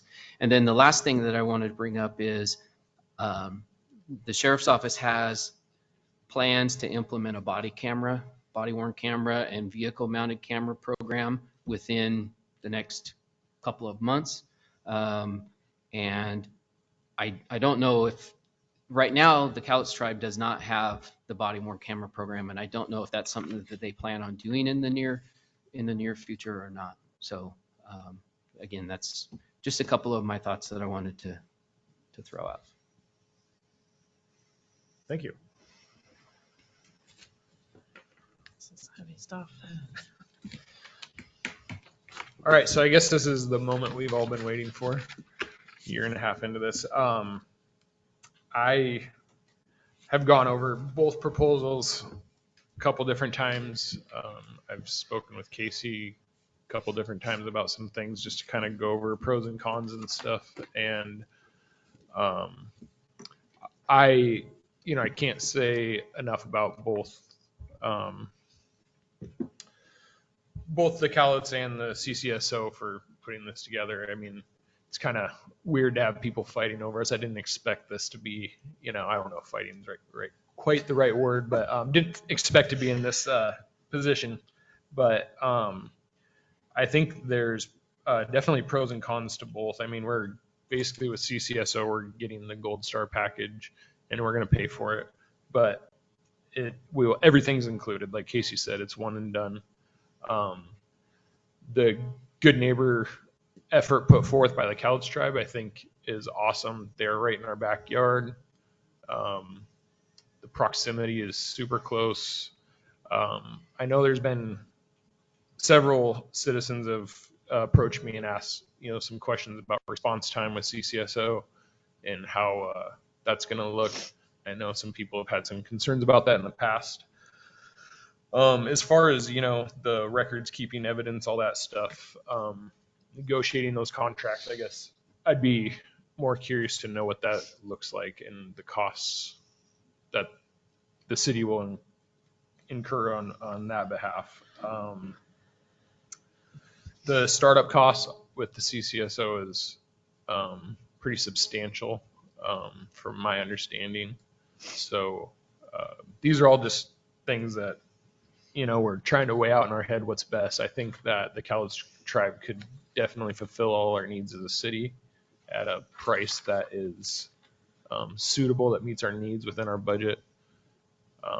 But also, on the other side of it, we got CCSO for a little bit more money. The difference might not be that much different. So I'm curious to hear from both sides if they could answer a lot of the questions that Casey brought up. Hopefully he can reiterate them. Council, do you guys have your questions wrote down? Are they typed out or anything? So that way we can submit them or ask the questions, or because they can answer these questions. They are here, both agencies. Could we start with Sean's question of the startup costs? Because I think there's a little bit of clarification that needs, because there is a startup cost, it looks like, for CCSO, but I think that startup cost is actually bodies. And so can we get a clarification on that? Yeah. Sheriff, do you have anybody that wants to come up and answer questions? All right.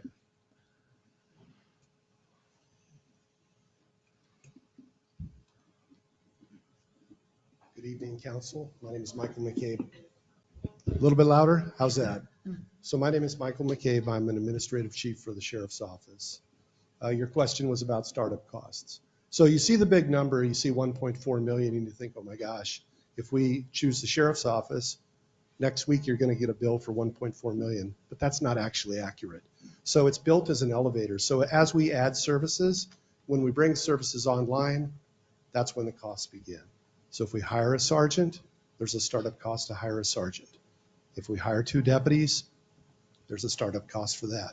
So the county at some point has to reimburse itself for the hiring of these new staff members. So that's what that startup cost is. It's the cost of the deputy to get them, to recruit them, to hire them, to train them, to equip them properly, to include cars, radios, uniforms, everything that they're going to need. And so that's the startup cost. And that's a one-time cost. You have your ongoing costs, and that's just the cost of having the staff. So that's year 2, 3, 4, and beyond.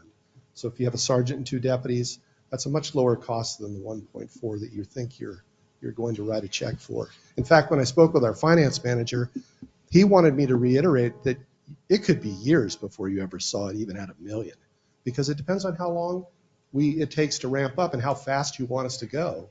Now, if you said, I want it all tomorrow, and we had the ability to hire a total staff of, it would be what, 10? Then yes, you could see a bigger bill. But that was never the plan. The plan was to gradually introduce services. And some of the other things that I don't think the citizens realize, there was a comment about, well, the Cowlitz tribe would be here, but we wouldn't. In our proposal, we made it pretty clear that we were going to create a sheriff's station. And so we would be here in your community. And yes, West Precinct is 10 miles away, and that's where their backup might be coming from. But your staff would be here. That is our plan. It was to have a sergeant that would be a police chief for you, 2 deputies that would start, and then we would add 2 more maybe in 6 months, or it could be a year. All of that is to work out with the city at the pace you want it to go. And then you forget about all the other services that we would provide. So you have all of the investigative units, all of the other specialty services. It's 146 from top to bottom. So there's a saying that, yeah, you might only see 3 deputies, but be careful because behind it is another 100. That's what you get with the sheriff's office. So yes, the cost is a little more, but the service is a lot more. And of course, I'm going to be biased because I work for the sheriff's office and have for 30 years.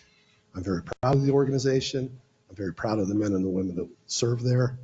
And I'm happy to answer any questions you have. Do you guys have the ability to start up tomorrow? I told the sheriff that if we got this contract and it got through the city council, your city council, and our county council, remember we have to get approval as well. Has this been brought up to the county council at all? There's been discussions, but until we actually have a contract that they can review, there isn't a whole lot we can really discuss. But yes, could we start tomorrow? Probably not that quick. Could I have somebody in? Could I have a sergeant and 2 deputies in place by September 1 if the county and the city agreed? Yes. Would it require us to maybe shift some resources around to make that happen? Possibly. If it is a priority of you and it's a priority of the sheriff, we will make it happen. Yeah. How do you plan on getting the police, the current location where it's at? How do you get that up to par for people to be there? Because what we've heard is that it's not up to code as far as having all the necessities because it's so old. So that wasn't part of the startup costs, as if I remember right. It's just for people. So I took the time to take a tour of your station, and I will say that I didn't find it as rough as maybe others consider it to be. Remember, we're the county. We do more with less every day. I thought it was an excellent building and certainly a great place to start. Okay. You've got plenty of space. You've got great office space. It's perfectly located. It would certainly accommodate a sergeant, a couple deputies, and record staff. And, you know, I've started thinking about other things that we could do to breathe life back into your station. You know, we have an outreach program. We have a sheriff's auxiliary. We have a number of deputies that live in this community. It would be very easy for me to make that station look very busy very quickly. We also have records people that are stationed downtown that probably live out here. And how nice would it be if they could work from that station versus having to drive all the way to downtown Vancouver when they're working from a computer terminal. So they don't have to necessarily be downtown. So there's a lot of advantages that we could look at together as a team. And if you remember, our presentation was a partnership. Throughout the entire thing, we talk about that. You get to design the partnership in a way that makes sense for you. We've offered these suggestions, these services, these things that we will do, that we can do. But it doesn't mean that we're going to come in and take over or tell you that it has to be the county way. You have a lot of say. That's the whole reason we're giving you a police chief, so that you have that autonomy to make those decisions that make sense for your community. But you get the might and the muscle of the entire sheriff's office if there is a problem. And Casey is correct. All the other services that you're not thinking about, like records, like public disclosure, like property and evidence, things that you have to maintain. And there are standards for all that. The sheriff's office is an accredited organization and has been for over 30 years. And what does that mean and why is that important? What that means is that we have an outside entity, a national standard that we must adhere to. Why is that important? Well, it's like any other audit. If you ask the finance manager, he will say audits are important because it's a group that comes in and checks to make sure you're doing it right. 30 years is incredible. You can ask Chief Richardson. You can ask anybody that's been in law enforcement. We're one of the only sheriff's offices in Washington State that has had that record. So there is a difference. That's not to say that the tribe isn't a wonderful organization, but you're looking at 2 completely different proposals. What we are proposing is to provide you a level of service that we believe this community needs. It's the full service. And I think we're doing it at a very fair price. And I've talked with the finance manager, and he wanted to caution me because I was trying to find ways to make it a little more affordable. And he said, I have to caution you because we can't be seen as subsidizing a municipality. This is county funds. So it has to make sense for the county too. The county has to recover their costs. We're not attempting to make a profit, but we must recover our costs for our citizens, if that makes sense. So that's the difference. I can keep going, Mayor. I can tell you about the fact that you have an elected official, the sheriff. If you're unsatisfied with the service that we are providing, you can start by voting the man out of office. Sorry, Sheriff. But how nice is that? That is oversight. If you want oversight, that is the ultimate oversight. The same applies to the county council. The same applies to all of you. So there's some advantages in having that oversight. You also have an organization that, I mean, the patch says it, 1849. We didn't just show up 10 years ago. We have been around. And you have a very safe community. Your chief is right. I have run the crime stats for the last 3 years. I sent it over in case somebody wanted to look at it. Let's keep it that way. My job is to build you a proposal to keep it that way. And that's what myself and my team tried to do. So that's why we wrote it the way we did. Okay. I have a question about if you'd have a sergeant and 2 officers and a records person in our station here by September 1st, if the county council agrees to it. But I know that will make you short-staffed even more so for the county. I don't, that's what I have trouble understanding, because I know you have hired several officers and you're getting them trained, and there's several more that you want to get trained. And that's great, but I just wonder, I mean, because I work for the county, I love working for the county. So, I have that for myself too, of being very happy when I worked for the sheriff's county and being a deputy. But I do know about being short-staffed, then that'll make you even more short-staffed for the other county areas.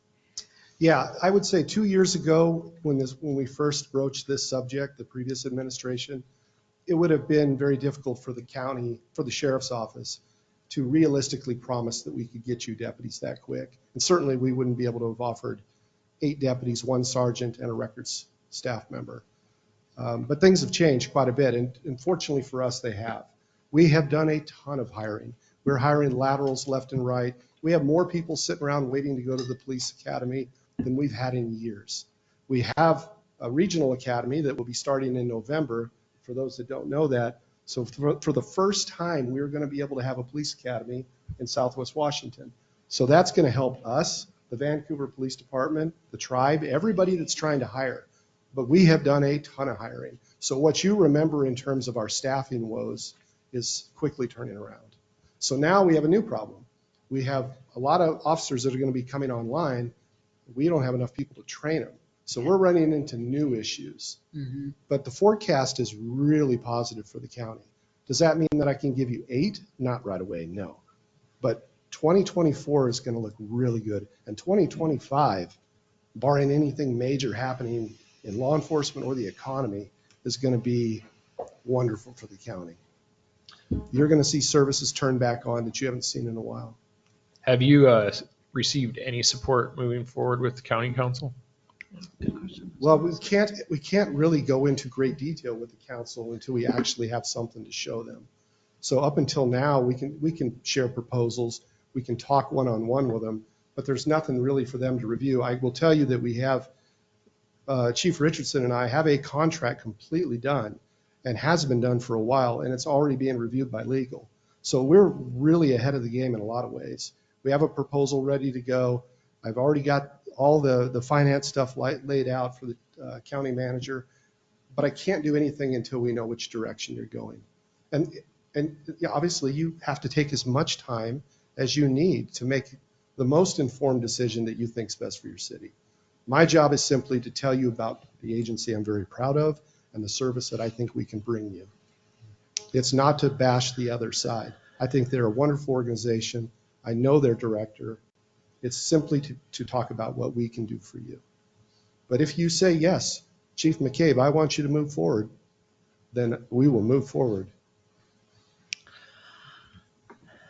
I guess I'm sure you guys are all wondering, but where does that put us in a position if we did decide to go that route with your organization and then your council doesn't approve it? Where does that put us, and where does that put our relationship with the Cowlitz and potentially being able to, I mean, you might not know that answer. I don't know. That's why I'm just curious what that looks like, or if that gets denied and we have 0 options. We went from 2 to 0, and that's my fear. I see what you're saying. So Yeah. if somehow the county council said no, thank you, and the tribe Right. said, sorry, you lost your opportunity. Well, the tribe, right, exactly. Her relationship with our neighbor.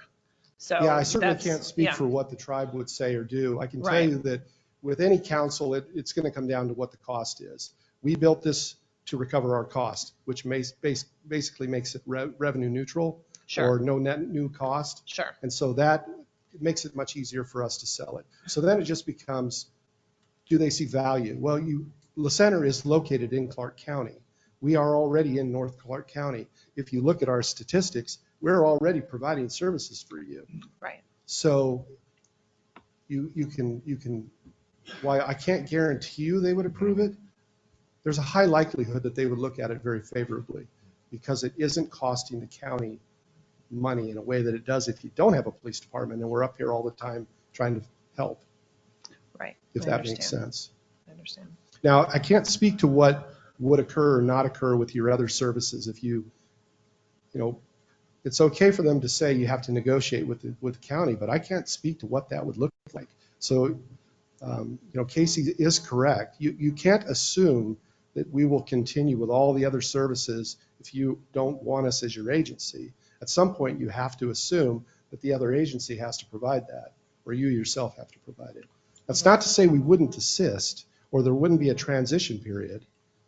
We care about this community. We've been serving together forever. Right, right. So, yeah, it's not but about at some winning, point, it's we about would have serving. to say, Yeah. okay, you have moved in a different direction. Right. So Some of those extra services that Casey was talking about, have you guys been providing that even when we had our own police department, or were we doing it ourselves? I think some of it's been provided all along. So if we went with another agency, why would that change? Because it opens up the tribe, and that may not work for us. We can support a small city. Okay. It's a very different animal when you're asking us to support a tribe that is sovereign land and has casinos and hotels, and we just may not have the capacity to process their records, their whole public disclosure laws are completely different because they are sovereign. So there's a lot of ways we wouldn't necessarily be able to help them.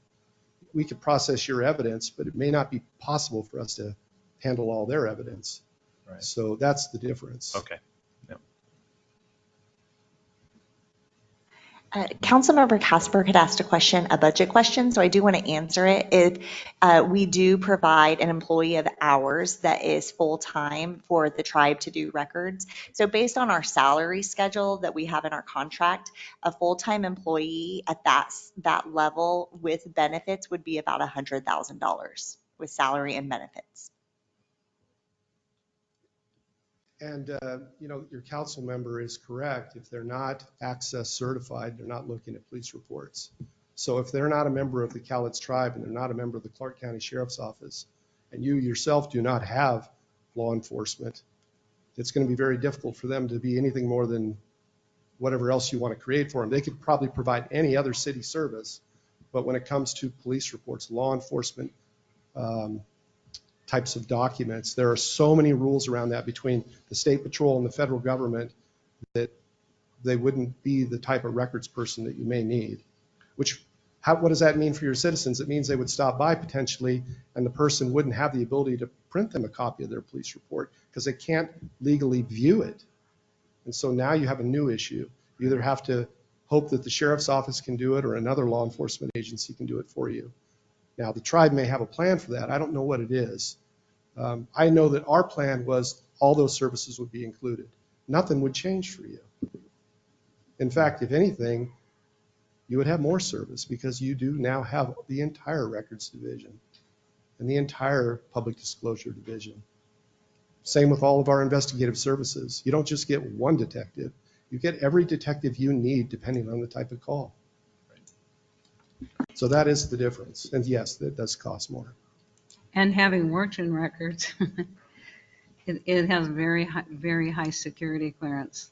And everything you do, the FBI can see it just like that. Yeah. If you see like a presidential parade on TV and you run their plate, you'll have the FBI coming in. You know, everything you do is, and so it has to be under a police.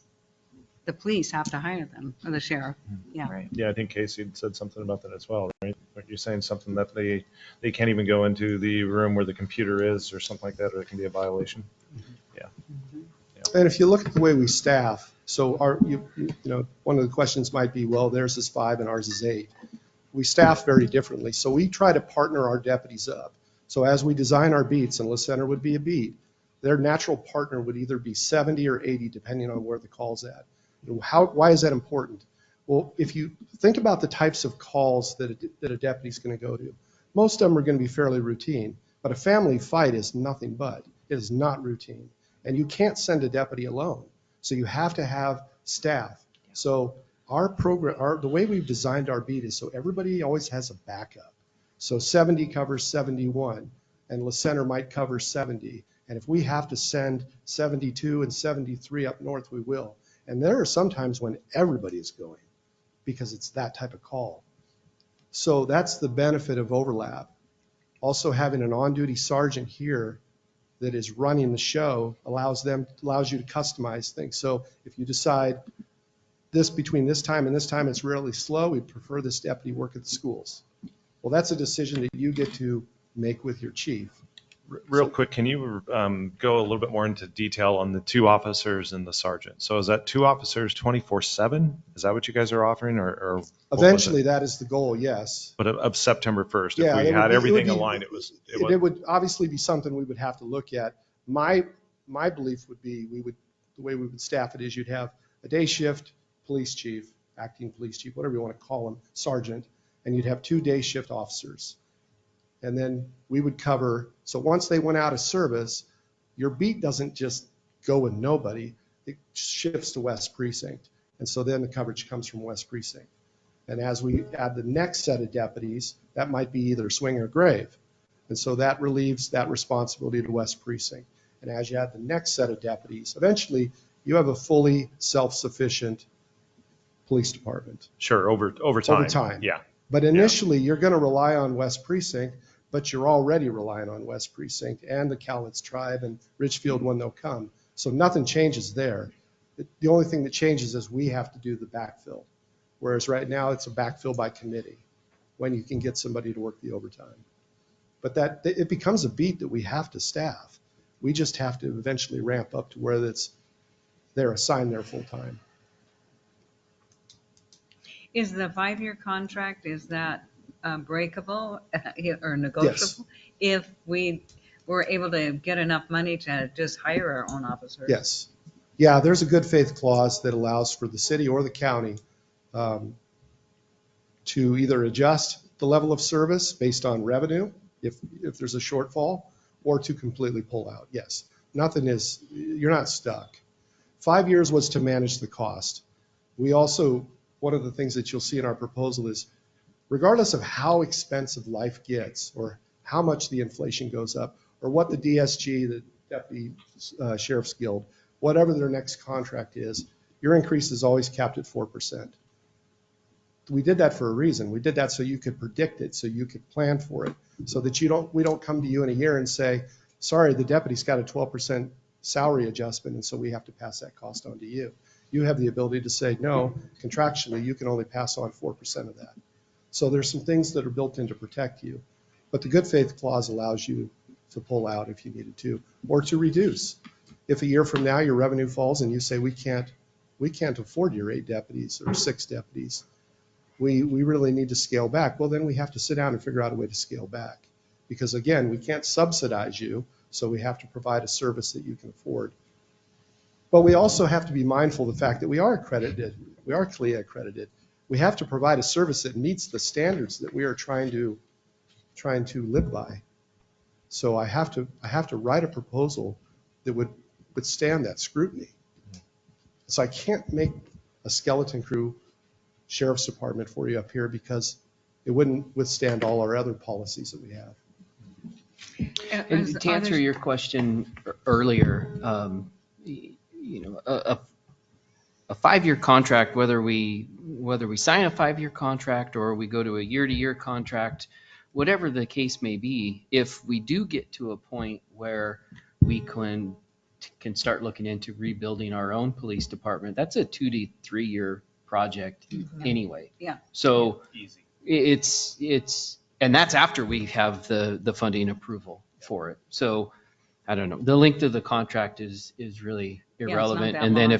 if we get to the point where we lose revenue, we can't build a police department anyway. So then we'd be back to negotiating with either one of the agencies on what we can afford and what the reduction in service would look like. So. And the sheriff's office still 4 on, 4 off, 12-hour shifts? We are currently on 4 on 4 off, yes. A side, B side, 12-hour shifts. It's actually 11 3/4 hours.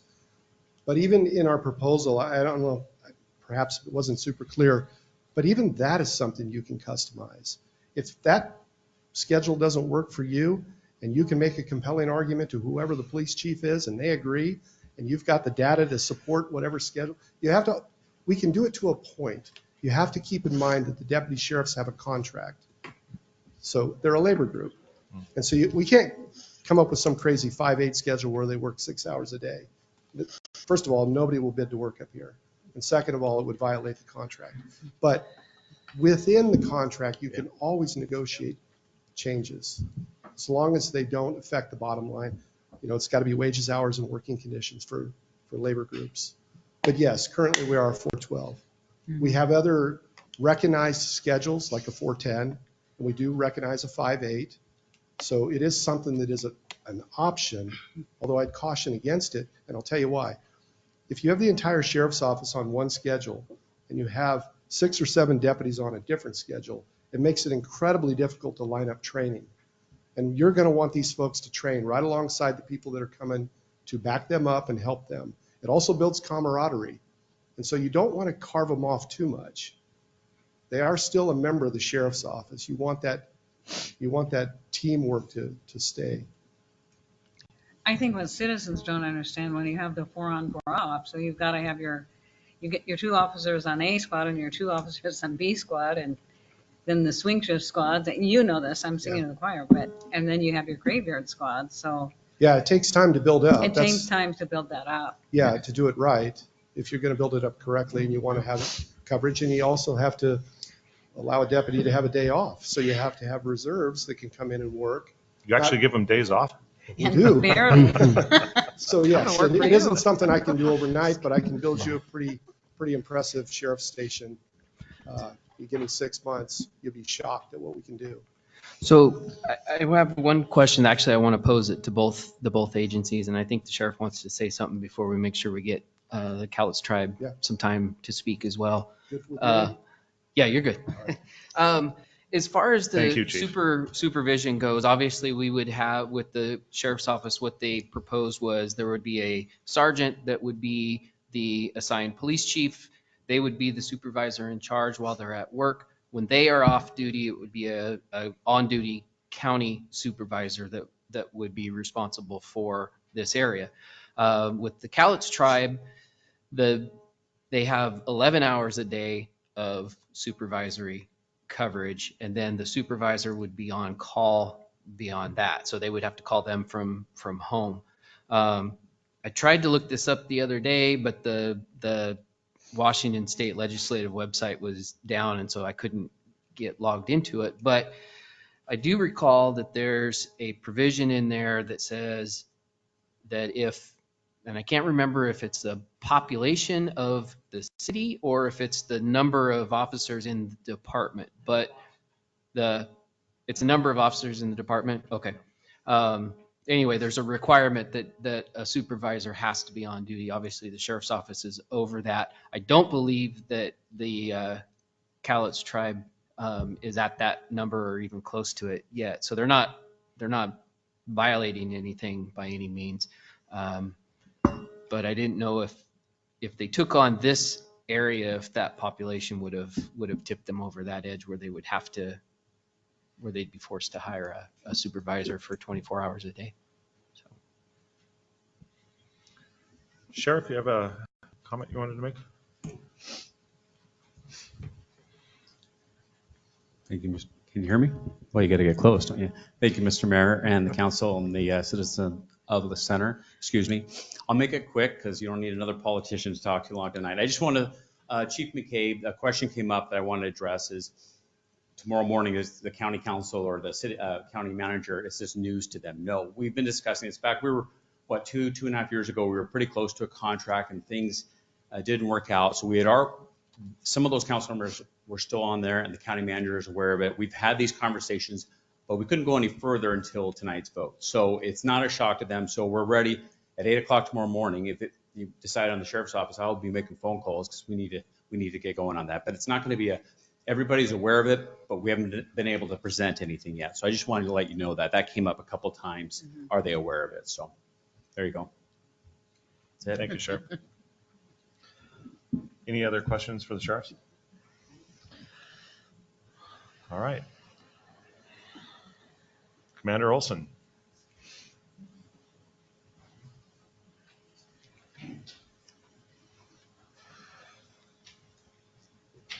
Questions?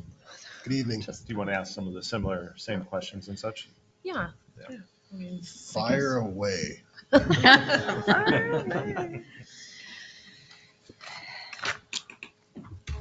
Don't all go at once. Yeah. Well, it's only we're just 8:44. processing. And I'll tell you this, if there are questions that involve tribal interests, Timmy Russell will answer those. If they involve specifically the department or how things are run, that's me.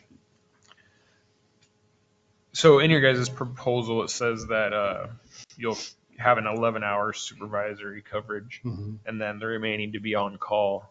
What does Correct. that look like? So our supervisors run very much like we did in La Center, from about 2 o'clock, 1 o'clock in the afternoon, out 11 hours. And that's what we did when we had a full department here. That sergeant goes home, gets some sleep. They're on call at the same time. Depending on the severity of the incident, just like the sheriff's office, if it moves above just road supervisors, command necessity, then it goes up the chain to me and to the director. And but yeah, we don't have any more than that, and it wasn't any more than what La Center had originally. Okay, one of the questions that was asked is how soon could the Cowlitz tribe start? If we went this Officially, we would start when a contract is settled. Mm-hmm. I will say this, that in the meantime, things need to be done, and I know we have officers that are still willing to come in, and deputies willing to come in and work overtime, and that's great. We would do our best to fill those gaps in the meantime, and to have somewhat of a presence here. I think that's the step number one, is there needs to be a very live presence here. Mm-hmm. Yes. Bronson, I have a quick question. Do we have to have an interlocal agreement in order for them to come in, like say tomorrow? So we had an agreement for council giving the tribal officers authority to conduct, police services in the city. I know that was approved by council. I don't know if it was approved on the tribe side. I'm sure it was, because we've responded to several calls here, and so far nobody's gotten in any trouble.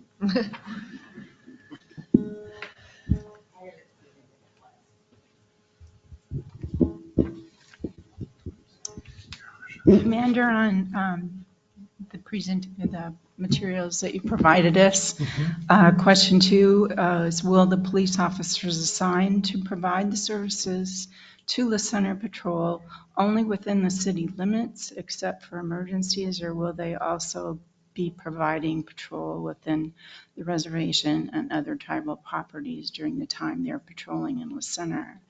The response was the city will be, if I understand this correctly, the city will be treated as an additional patrol beat that an officer or officers will be primarily assigned to. For example, with minimum staffing of 3 FTEs on shift, we would assign 1 officer to the reservation, 1 officer to the center, and a 3rd officer would act as a roving cover unit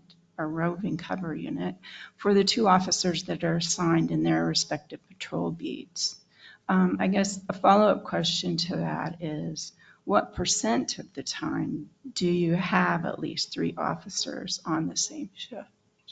Currently, or in how we've planned out for La Center? Right now, the only time that in the schedules, so right now we work a 5 on 4 off. We're considering moving to a 4 on 4 off for simplicity and for training purposes. And to reduce the impact to the officers working so many days in a row. Currently, during peak hours of operation in La Center and around the county, usually runs from about 2, 3 o'clock in the afternoon. For us, clear out till 2 o'clock in the morning. During those times, when we're at full staffing, we're not at minimums. There's usually 4, so it would be 2 officers assigned here, 2 officers up at the reservation property. And those will float to a certain extent. If there's a very serious call in the center, we're going to start pulling assets to go that way. You know, you yell gun in this county and everybody goes running to it. Yeah. That's just the way it is. It'll be the same way here. If we end up with a gun call up at the junction, assets are going to be pulled regardless. It's the same way we've done with Ridgefield and covering them and they covering us. It just depends on what the call load's like, but you're still going to have dedicated people because you can't make the city safe unless you have officers that are very present in the community. And I will tell you, if you go with us, I will put out a warning to everybody. We're going to do a lot of traffic. I don't care if they write 1 ticket, but the people that live here need to know that the police are back in the city and we're here full time. And I'm sure that the sheriff's office is no different in their approach. There's only one way to get back on top of the crime, and that's to make sure that the people that are breaking the law don't want to be here to do it. So a question that's come up, and Sheriff Horsch actually addressed as well, that the county council would still have to be have approval. Is the tribe already given approval, or do we still have to wait for that as well? So we've been given approval to negotiate. I can turn that over to Timmy.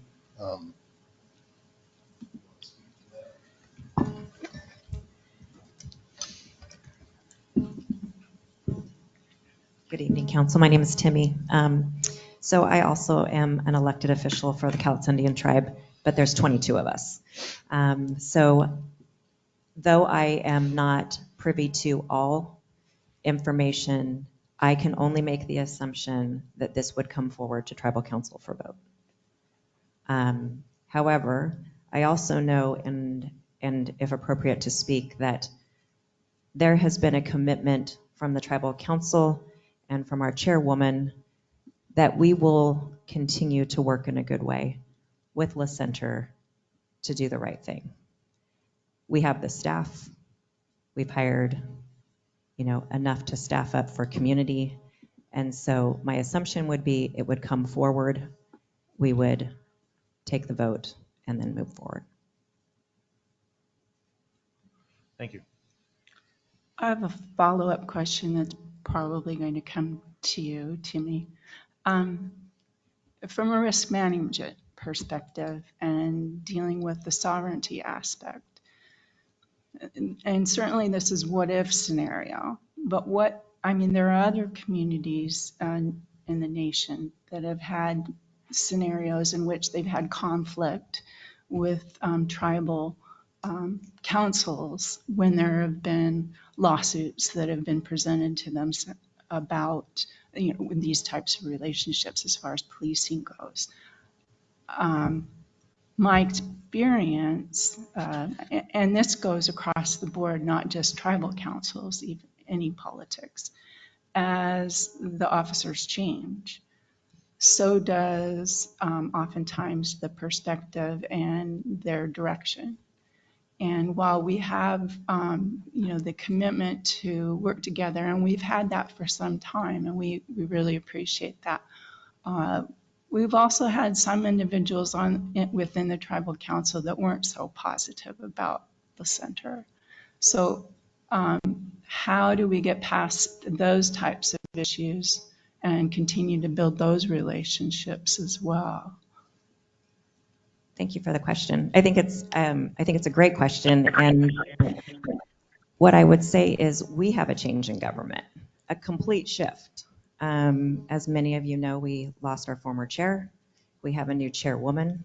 We have, if we look back to the point in which we found home and we were federally recognized, we were an itty bitty tribe, no money. I wasn't involved, but I hear stories from my elders, to which now everything has grown so fast, and here we are.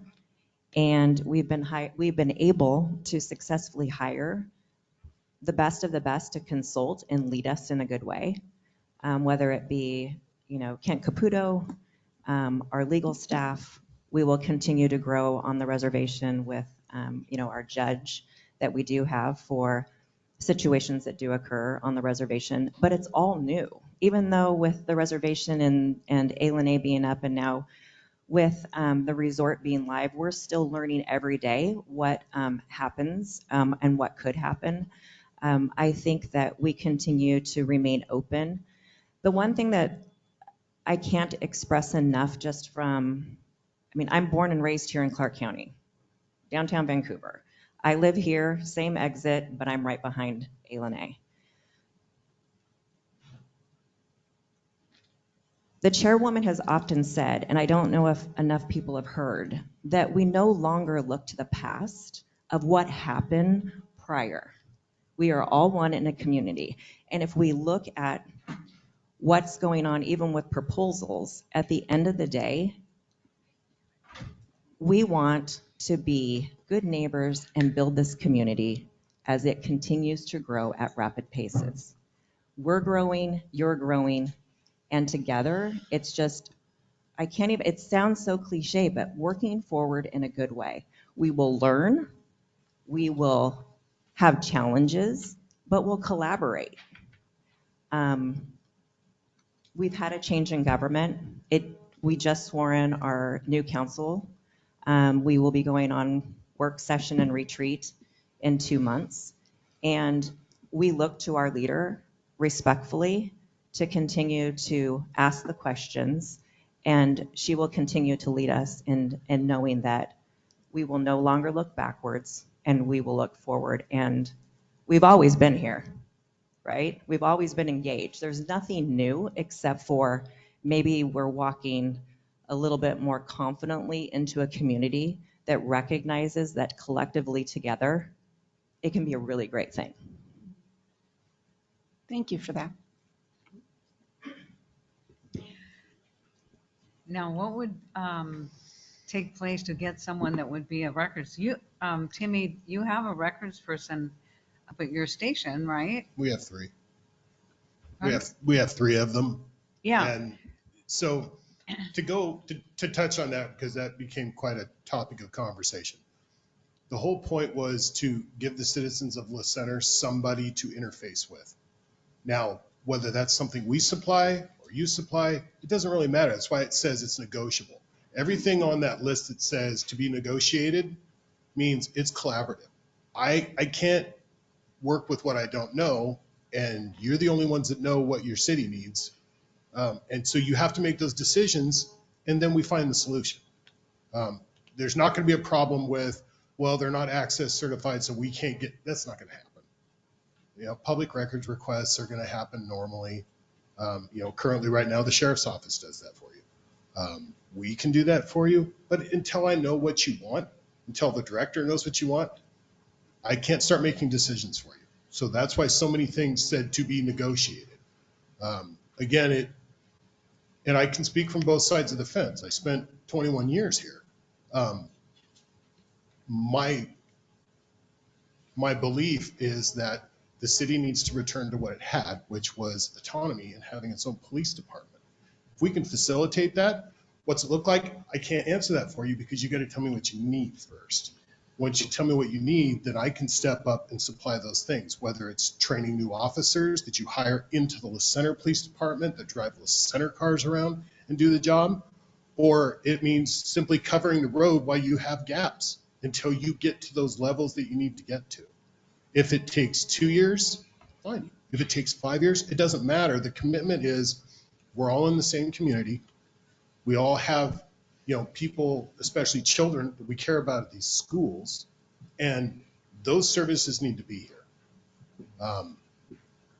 Regardless of what you decide tonight, the tribe does not change their stance on being there for the city of La Center. You decide what you need to decide, and then we'll figure out where we need to help with that process. I know Director Pound and the sheriff had talked. It's very much a cooperative spirit. So La Center's not going without. It's a hard decision, and I do not envy you. But I can tell you this, once you let us know exactly what you need, I can, and the director and the deputy director, we can make that happen. We went on a list of items that Chief Richardson had drawn up. We had some statements made by the mayor about what balanced budgets were going to look like. So that's why we tailored things the way we did. Yes, we only have 5 years as a department, but the people in our department all are senior people that come from the sheriff's office, that come from WSP. So the experience is there. The longevity of the organization doesn't matter as much to me. It's all about the quality of the work. Any other questions?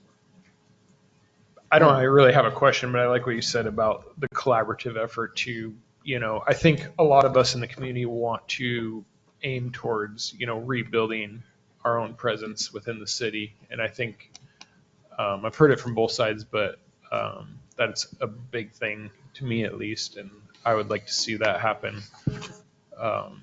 So yeah, I appreciate you reiterating that. And there was a lot of pride here in the police department, and the guys that worked here thrived on that. They thrived on the fact that, it's one of the few cities you can go do a job where people don't always appreciate what you're doing, and they still say thank you, even if you're writing them a speeding ticket. That's being able to go to somebody's house when they're in need, and you know that face and you know that name. Having a good working relationship with the schools. That's been my gig since 2002. So the sheriff's office has been around a long time, and they're all good people. But I think when it comes to community and proximity, I think we can provide something that right now, even though they can down the road, right now I don't think that they're going to be able to do that as well as we can. I really appreciate meeting Patty Kinswa-Geyser and her daughter Susan and Timmy, and really appreciate the camaraderie and the community and wanting to have that community. And I do love the proximity, and several citizens got a hold of me this week, one way or another, and was really favorable towards the Cowlitz tribe. And I thought that was really good. And I have to say that because that's what the citizens were telling me, several citizens this last 2 weeks. It's been my experience as a new employee, especially with Timmy and Patty. They've been very welcoming and very, very genuine. I mean, my job, like the rest of the officers here, are to read people, and we can smell bull a mile away. And they're very genuine, and the council's the same way. They want to help your community, so we are a community. Mm-hmm. That's what it comes down to. You have to decide what that looks like.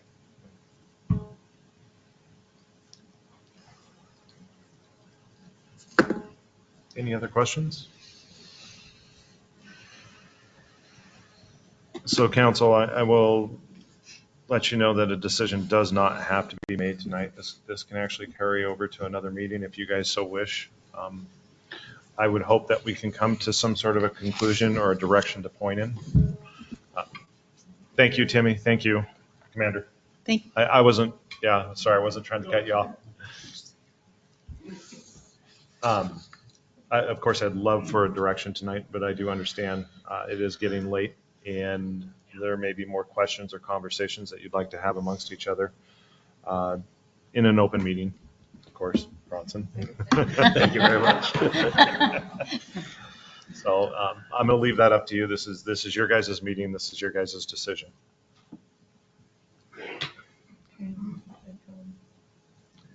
You mentioned earlier about having our questions presented to both entities. I guess I would like to ask both CCSO and the CALET, would that be beneficial if each of the council members sent you the questions that they had so that we could then come back and have that discussion openly with the public? I'm just following up on that. It's not right. No, I think it's a good idea as well. I mean, if there's more questions that need to be answered or anything like that. I don't have any more questions. You have no more? Okay. No, Okay. I don't. I mean, I was going to ask Liz if she did. Yeah, because it sounds like she does. I didn't have questions. Oh. You guys Yeah. were the ones. Oh, Well, no. Well, Bronson had sent off some questions to both of them and got answers. Those were Yes. answers. Yeah, those were the but ones. the yeah. ones that were presented, I didn't know if it was fair to. Right. We didn't really give both entities a fair chance. Whatever you want. I'm leaving this up to you guys. You guys are the council. It's your meeting. You guys direct me in which way you want to go. So I've made my decision and I'm going to make a motion, but this is not a vote at this point. If Bronson, if you can explain how this would work. Yeah, so just to be clear with everybody, we don't have two contracts tonight. We're not awarding a contract tonight. What you have are a couple proposals, and honestly, they're pretty broad stroke proposals. And as you know, the devil's in the details. Yeah. And contracts would have to be negotiated. And so what we're looking for tonight is a direction on which agency you want us to go forward with and try to negotiate a contract and work out the details. So are we voting on which agency or how is that? Yeah, going? it doesn't have to be as formal as a motion, but it could be. But we do need to know if there's a majority of council wanting to go with one agency or the other. So if you want, if stating it as a motion could be perfectly fine. So Okay. you have one. Yes. All right. Well, so I am going to continue with my motion. My decision is just based upon kind of a more of a newly developed relationship with the tribe and moving forward, with getting police services back in the city immediately or as immediately as possible. So I would like to make a motion to move forward with the Cowlitz Tribal Police to move forward in negotiations to work on a final contract. Does that work? Yeah, and what I would suggest is often a motion's made, seconded, and then there's some discussion afterwards rather than just jumping straight to a vote. And I think in this situation, it would probably be beneficial that each council member speak to their position before a vote's taken. Yeah, agreed. All right. So do I have to remove my motion or no? Your motion was perfectly clear. Okay. And then someone seconds it. Yeah, so there could just be a second, and then after the second, we'll just have each council member state, what their preference is. Does that make sense? Okay, I second what Councilmember Boyle motioned. And maybe we just go down the line and Councilmember Fox.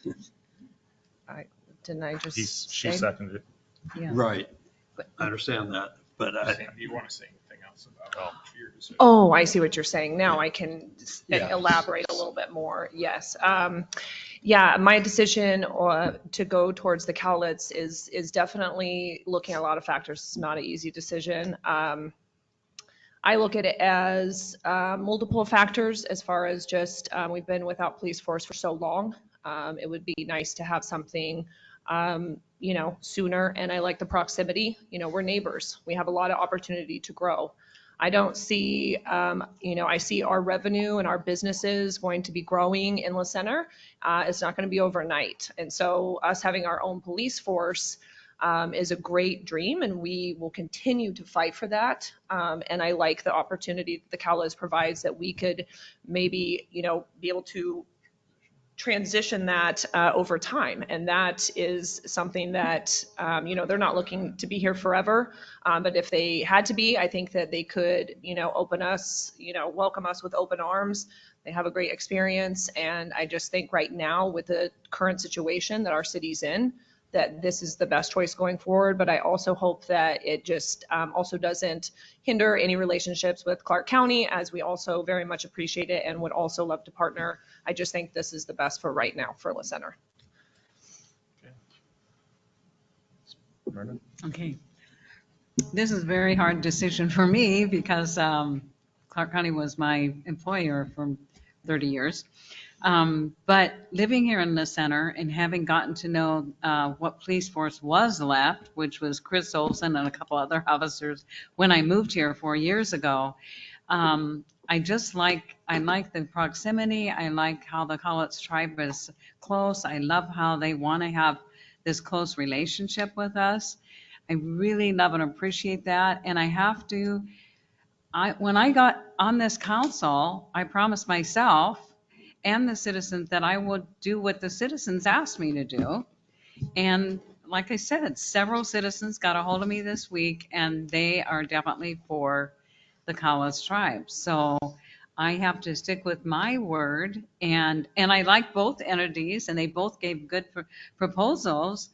But I really, really love the idea of having this close relationship with the Cowlitz tribe and us working together almost like a family. And it just seems right to me, along with the fact that every citizen that talked to me told me that they wanted the Cowlitz tribe. So I really need to listen to the citizens that talk to me. And anyone that doesn't agree with that will get my phone number and talk to me next time, because I do want to do what the majority wants. And that's how I look at it.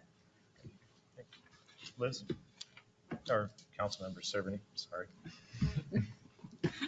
It's getting late. I'm going off script there, sorry. Well, first of all, I would like to take a moment to extend my deep appreciation to Chief Richardson. And taking on this challenge has been a difficult, lengthy one. It's posed many challenges for all of us. But I appreciate his professionalism and his digging in to speak to, this has been 2.5 years, if not more. And we've spoken with, this wasn't just one entity over another. We've had dialogue with the City of Woodland, City of Ridgefield, the Cowlitz at numerous times, as well as the Clark County Sheriff's Office. And a lot of detail has gone into this and deep thought, based on questions we've tossed their way, based on questions that each entity has tossed back to our direction. Each and every one of us were elected for the same reasons. It's our community, and we want to keep each citizen safe and provide the amenities and the services that they expect, that we all expect. And I think my concern right now is,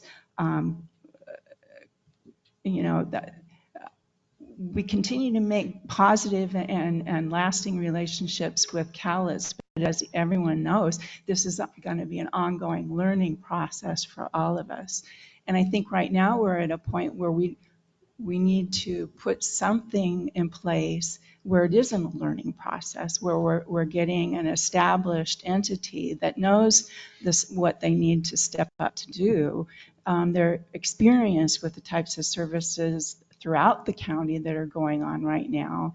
And, you know, both proposals were good, but I think the detail and the length of time that we've had the back and forth discussions with Clark County will serve us far stronger as we go forward more quickly. I think it's going to be a steep learning curve for both entities if we move forward. From the sounds of things, we will, with Clark County or with the Cowlitz. So that's my heartburn, and those are my comments. Thank you. Mhm. All right, Bronson, do you want to vote or how's that Yeah, work? let's go ahead and take a vote. At this point, it could either be roll call or not, whatever your preference is. I think a roll call vote is in order here. All right, so we had a motion and a second. Right. Now we'll do a roll call. And by roll call, they'll name which entity or do? Well, the motion was to. Oh, for the tribe. Yeah, Okay. negotiate with the So tribe. yes All or right. no? So just All a right. yay or nay. Oh, so we'll just do, yeah. All right, clerk, can we get a roll call for this? Councilmember Fox, Yes. Councilmember Kasberg, Recused? Councilmember Boyle, Yes. Councilmember Leija, Yes. Councilmember Cerveny. No.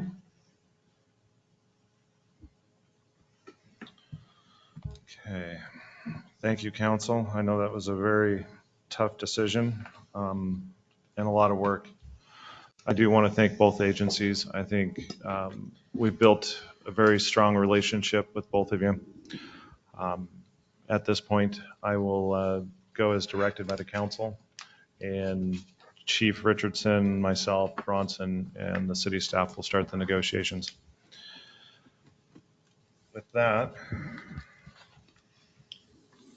can I get a motion to close the meeting? So moved? Second. Meeting is closed. Thank you. Meeting is done.